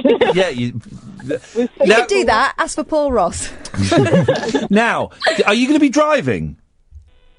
I can. What, me? Well, because I get so anxious when people come. I spoke to John Dredge, who came in on the New Year's Eve show. They had a nightmare getting home. They were all walking towards the... Oh, he did warn them, but they still were surprised by it. We had a nightmare getting home. We were stuck in the street for an hour and 3 quarters. Like Dawn of the Dead out there. Yes, you can come in. I tell you what I'm going to do is I'm going to reply to your email. No, forward it to me. Well, this is it but I'm going to CC Kath in it. Okay. And you're going to hand over all responsibility to me. There we go. I've given you a detailed reply. Kath's got the details. Bishy bashy boshy. What's the detailed reply? Yeah, go on then. I've written hello, yes. That's it. Well, hello. That's polite. Yes, that's the answer to the question. Okay. Everything. What do you want? My biography, my CV, what my movements for the next 24 hours? What do you want from me? The question is directed at everybody involved in this conversation right now. I want you to just let the poor girl say You dropped the ball here. You ballsed up. I dropped it. You've ruined a young lady's entire future. I didn't even see the ball. The entire future of Lana, who's 14 years old, is ruined because of you. Didn't see the ball. You popped it, put it in your pocket, and forgot all about it. That is true. That is true. Like a plum. I think tonight's show has been a bit slow and clunky. Good. Bye. But it was worth it, if even only to satisfy your curiosity. Okay. Who's that from? From a listener. Oh, right. I thought it was from a producer. My mistake. Yeah, we'll see you late one Friday night, okay? If not, we'll see you in March. We're coming to that show. Yeah, remind him there. No, don't. We'll sort it out. I'm really, really sorry. I'm mentally ill. Oh, I've got mental health problems, and you're upset that I didn't reply to an email. Jog on. It's the school that's not very happy. School's involved. Oh. I'm in so much trouble. No, oh God! Look, why am I standing up? Because you know you're suddenly I'm standing up. I'm sorry. Don't you apologise to him? It's all his You're fault. going to at 14. I think you're going to be too young for work experience here. Yeah. But don't say but as though you can offer them something. Give you a pad when you come in and some work to do. Well, I'll write a letter to your school, saying that you worked for us. Yeah. And you can have the week off. I will happily do that for any young people that want work experience. Oh my God, that would be amazing. Yeah, I'll do that totally. Anybody that wants the work experience on their record but doesn't actually want to do the work experience, I will happily write letters saying they were here for a week and they did brilliantly. That will become a byword for skiving off. Iain Lee Academy. Via my school email, so you've got the school name there. Yeah, I've got the school. I'll send an email to your head teacher. Don't worry, we'll sort this out. I'll tell them you came in and we'll you were take some pictures of you in various action poses when you come in, typing in that, and say bring you were here all week. Bring some different outfits. Like they do in Green Card. Yes. That's exactly what we'll do. Yeah. Lana, I'm really sorry. I'm rubbish, but blame it on Kath, okay? No! We'll see you soon. Unbelievable. That is. Her future's ruined. You wonder why there's no women in radio? Because they've all asked for you for work experience. Late night Iain Lee on Talk Radio. We have ways of making you talk. Well, I think it's safe to say we've worked out why women don't phone radio shows and that they've apologised. And they're going to change. They're less likely to come on and talk balls than men, apparently. Put my cardigan on. It looks like I'm wearing the same outfit as yesterday. It's a different shirt. Is it? Yep. You're like Banana Man, you got the same clothes repeated in your wardrobe. Well, I do. It's like the Fonz. The Fonz. There was a brilliant scene in the Fonz, the Happy Days, where he opened his cupboard and it was like it was white t-shirts and blue jeans. Goldstein. Yeah. Noticed. Like a couple of weeks ago, goes, Cassie, whenever you come in, you always look different. Like you do your hair different, you wear different clothes. I went, well, it's what happens when you work with women. Yeah, that's true. They don't. They're not used to it, are they? They know not what they say. Yeah. Plus, I'm one of those women who likes to go in the dressing up box. Here we go. Iain, I find listening to your show generally relaxing. But no. Whereas, though, ringing in is interesting and fun, it would not be so chilled. I thought you dealt with very well with a recent caller. He was a knobber. Fawn, that's a good name, isn't it? Sorry, I'm just adjusting my sleeves. You should have held onto your sleeve when you put your cardigan. I didn't. I mean, my kids know that. I didn't know that I was going in for the long haul. I didn't know I was going in. Got no underwear on because I don't need to know that. Yes, you do. I went to the gym and I got to the gym and I hadn't packed a T-shirt to pump off in. So I quickly put everything back in my bag and then I went to the car and I had one of my T-shirts. Did you pump off with no pants on? No. I was going to say, because No. that's This dangerous. is the thing. I had clean underwear to change into, but when I came back, the bottle of water had leaked. So everything was wet in there. Everything was wet. And the T-shirt I was wearing was too... Anyway, So I did the spin. I was wearing pants, although, if I'm honest, a nut fell through. Oh, God! This is true. It did. But you can't adjust it in there, because that's going to look odd. But when I came out, all my clothes are wet. So my cardigan's wet. My clean pants are wet. So I just thought, I'm going al fresco. You know, I'm not a sporting person. I did take to running for a couple of weeks at one point, and I will do it again because I've got all the gear. Oh, you had the 5k couch to 5k out. Yeah, I was very good at the couch bit. You'd run, but then whenever you saw anybody, you'd slow down and walk. No, I didn't slow down and walk. I dived into the undergrowth. So you get a map at the end of it to show your route, and it was very erratic. Yeah. And would often disappear off in complete weird directions. But I bought some running pants. Oh, yeah. Because it's make you go faster. Well, I was finding it. I tried all the different options. Yeah. Chafing. Yeah, and running pants are the way. Feminine chafing. Well, if you don't wear any at all, because I was wearing lycra, lycra. Do I want to say this? Lycra running pants, trousers. What's happening? So you don't want a VPL. You're having a breakdown. So you don't want a VPL. But you can't wear a thong because that's bad. You can't go commando because that's bad. So I bought these massive running pants. And they're actually called running pants. At the spin class today, by the way, we've got Are we moving on? I think I'm saving you 0344 499 1000. So we did the class. But what I'm saying to you is they are available. You should get some. 45 minutes long, right? And then literally the last 2 minutes is we're cooling down. I like that bit. This woman came in, right, signed in the register. Sat on the bike and started it, right? And no one said anything. You wouldn't. Well, you thought the teacher might have done. The teacher would have said, we're literally just stopping now, right? Last 2 minutes. No, but it's embarrassing. So she sat down and she started spinning, right? You sure she wasn't ready for the next class? No. And then the teacher said, right, okay, we're going to get off our bikes now and do some stretching. And I felt so sorry for that poor woman. And fair play to her, she got off and did some stretching. Well, you would. You've got to go with it. You've got to commit. To make it look like, that was Style it out, it's called. That was embarrassing. I'm good at those bits of exercise classes, though. I don't like the jumping about bits. I like the lying on the floor bits. Yeah, I don't like any of it. I know. I got into yoga for a while. Yoga's hard work. Yeah, but I loved it. I'm quite bendy. I'm just not very jumpy about it. I think we'll go to a break. Uncut after-hours conversation for the up all-night generation. Late night Iain Lee on Talk Radio. We have ways of making you talk. 0344 499 1000 is the telephone number. So over Christmas, I very nearly punched a dog. My fist was clenched. Right. Are you going to...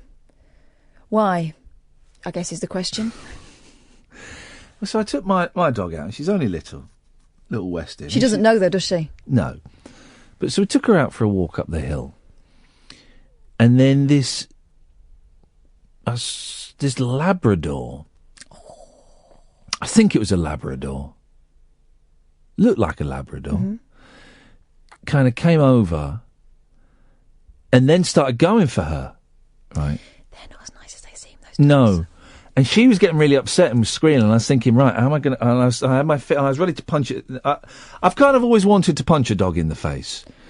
Do you know what I find interesting? Yes. Every other time we've discussed dog attacks, you've said you'd stick a finger up its bum. Do you know, mouth. I was looking at Lara's bum the other day, I was thinking, I don't know if I could do it, actually. Honestly, I was looking at it. She was clamped onto your arm. She was stood on the sofa with her back to me, and I was looking at her thinking... Good. She wasn't asking for it. No, I know, but I thought maybe now's a time to practice. No. I thought, no, I couldn't. I tell you my thought process. I was looking at it and I was thinking, I could not stick my finger up there now while she stood there, and so there's not a chance in hell that I could stick my finger up a dog's bum if it's got its mouth clenched on my arm. You don't know what you do in a moment of anger. God, I couldn't do it. I could not do it. No, because it's a really tight little thing they got going there. On purpose, yeah. Yep. Has to be. Well, that's exactly. Have you ever had your finger stuck in... Do you remember those old-fashioned tea towel holders? Yes, I do. Don't stick your finger in there. That flipping hurts trying to get it out again. Yeah. We've all done that, haven't we? Oh, the last 15 minutes of the show, wherever you had your finger stuck. So many places. Really? Yeah. I was always that kid. Yeah, I remember. Wet wipes. Again, similar kind of orifice. You know, with the cross-cut in it. Stick your finger wet in. wipes? You remember the wet wipe tubs that you used to get when we were kids? Oh, yeah. Oh, yes, I do remember those, So, yes. and so you could pull out and you would get a You long get them, string. they're like compact disc cleaners. Yes. Yeah. Sticking your finger in there. Again, going in fine, coming out painful. Yeah, it's strange, isn't it, that we see a small hole and we want to put something in there. I think it's because of kids' toys. It's that and buttons, right? Yeah. Because when you're a little girl or boy, Yeah, we go. your first toys are all exploring toys. So it's press this button, this big red button, press it, right? This hole, stick your finger in it. Oh, I think it's and more then the rest Freudian of life, the rest of life, don't press the red button, don't stick your finger in there. Yeah, I think it's more Freudian than that. Oh, I think you it's don't. sexual. I think it's sexual. Do you? Oh, yes. Men putting their fingers in holes. Yeah, but I was always sticking my fingers in holes as well. What are you saying? You swing both ways. Oh. And that's fine, you know. That's fine these days. Gosh. Yeah, I'll take that. Yes, line one. Good morning, Ian. Yes, Dennis. It's meant to be women only this evening. Yeah, well, I told I'd be choice about that then. Oh God, don't! That's actually really upsetting, and there'll be people all over the country having nightmares because of that. Sound like a horny Dalek. I've only just switched on, so you were something very painful. Turn the radio off, Dennis. Every time. Every blooming time. I've not got the radio. It's your damn telephone. Your radio. Anyway, goodbye. What a rude woman. Oh look, isn't radio interesting? The Yes. power it has, right? Because we spoke to Suze earlier on, Yeah. who told us about Sam, who used to listen to this show, and it helped with his anxiety.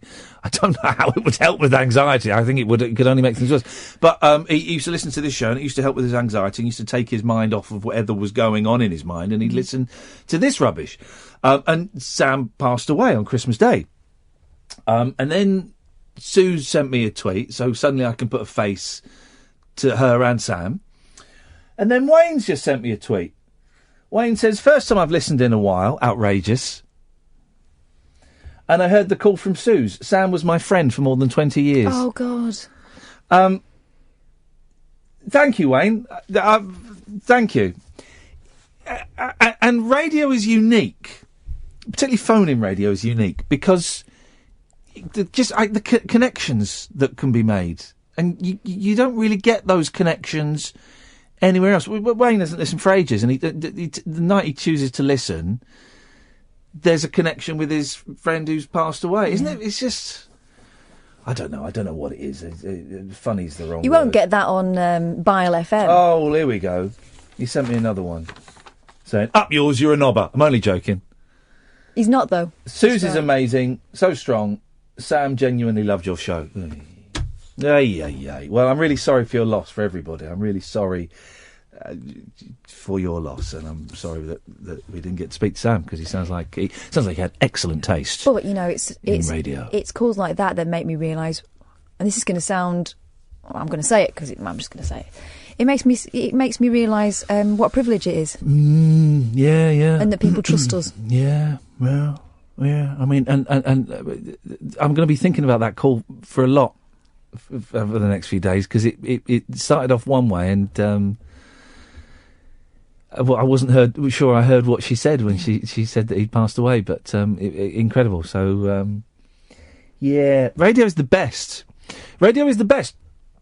And I was slightly upset, not upset, slightly faux upset, but my ego was bruised a bit because I didn't get the jump. I didn't get offered a slot on the jump. The thing you told them not to give you. Yeah, I mean, admittedly, you go in a job meeting and you say, I don't really want this job. It's probably not going to go well. But they said that there was someone similar to me that was up for it as well. And that was Mark Dolan. Mark Dolan is got it. And I didn't want that job. You know, I didn't want that job. I could have done with a big cheque for 40, 50 grand. That would have been really, really handy at the moment. It would have been about 50 grand. But my ego was, I can't even get offered. Yeah, but you didn't go in like you wanted it either. Well, but I went in for Big Brother meeting a while ago. I didn't even get offered the chance to. So it affects one's ego. I know. And the ego we cannot control. It sows a little seed, doesn't it? Yeah, of course it does. Of course it does. And I'm glad I'm not doing the jump. And I'm glad I didn't get offered Big Brother because I didn't really want it. And it would have been hard to turn down because it would have been a lot of money. But in terms of a television career, I've given up on that. And I'm doing some Sky Newses this month and next month. And there's other bits and pieces. But for me, radio is my career, and it's what I think I am best at, and it is what I enjoy the most, and it's what I listen to the radio. I don't watch TV anymore, so me going for a TV job is a bit weird because I don't understand TV anymore. Whereas when I did the 11 o'clock show, I used to watch TV all the time.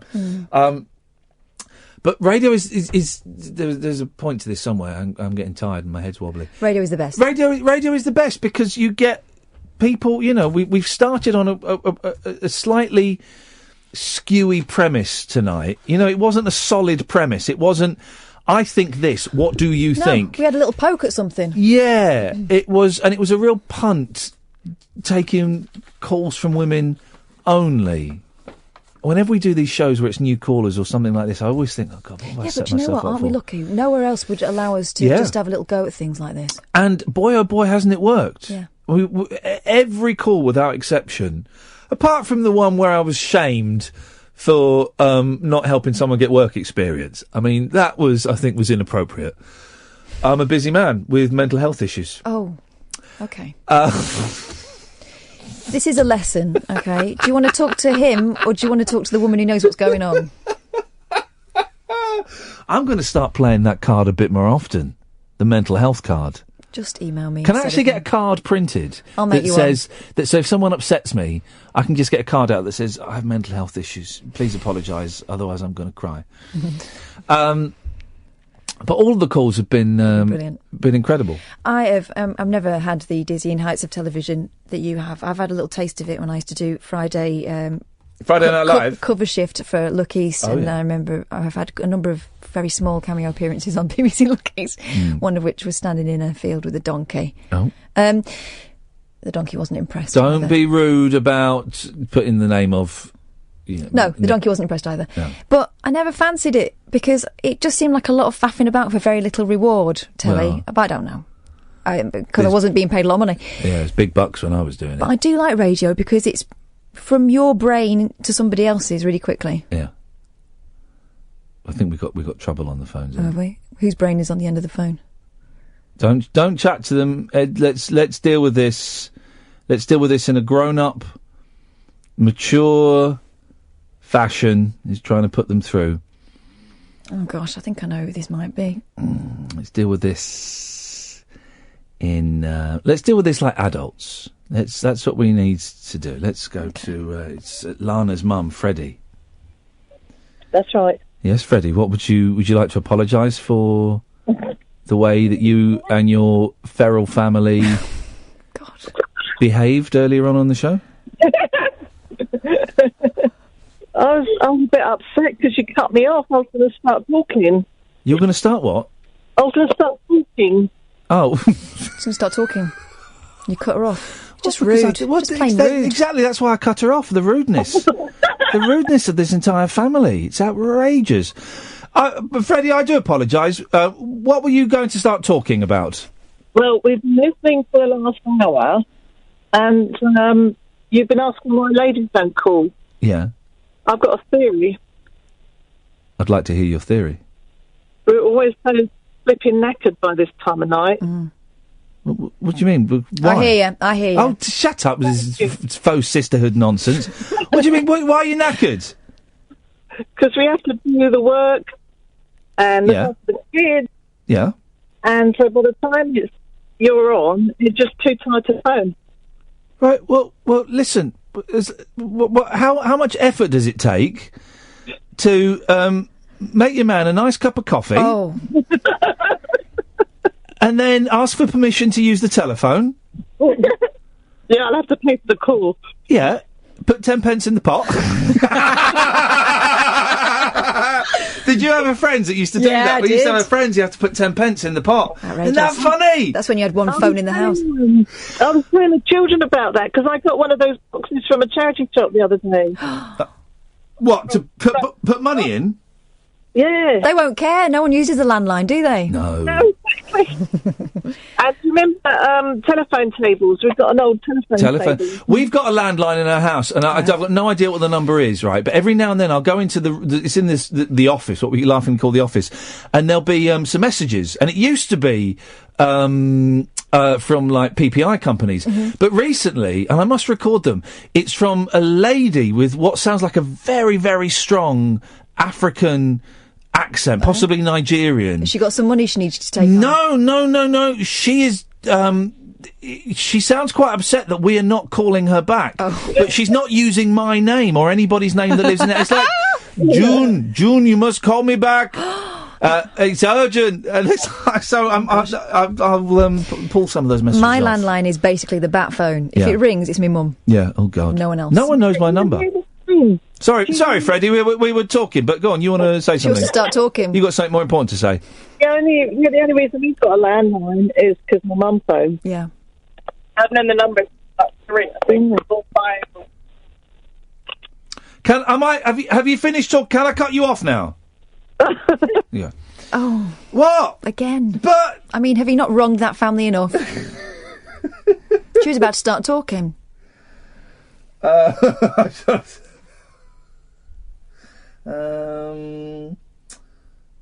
Yes. So, tickets.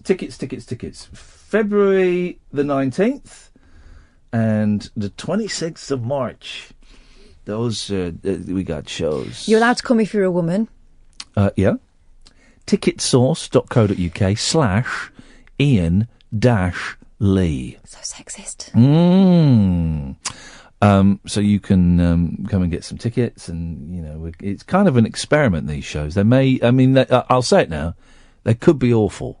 They might not work. We're going to sit there with no real agenda and talk and hope people phone in. Oh, come on, you and I can wang on for England. Sorry, yes. I don't think you're using the word wang in the correct... I am! I think you're actually don't know what wang means.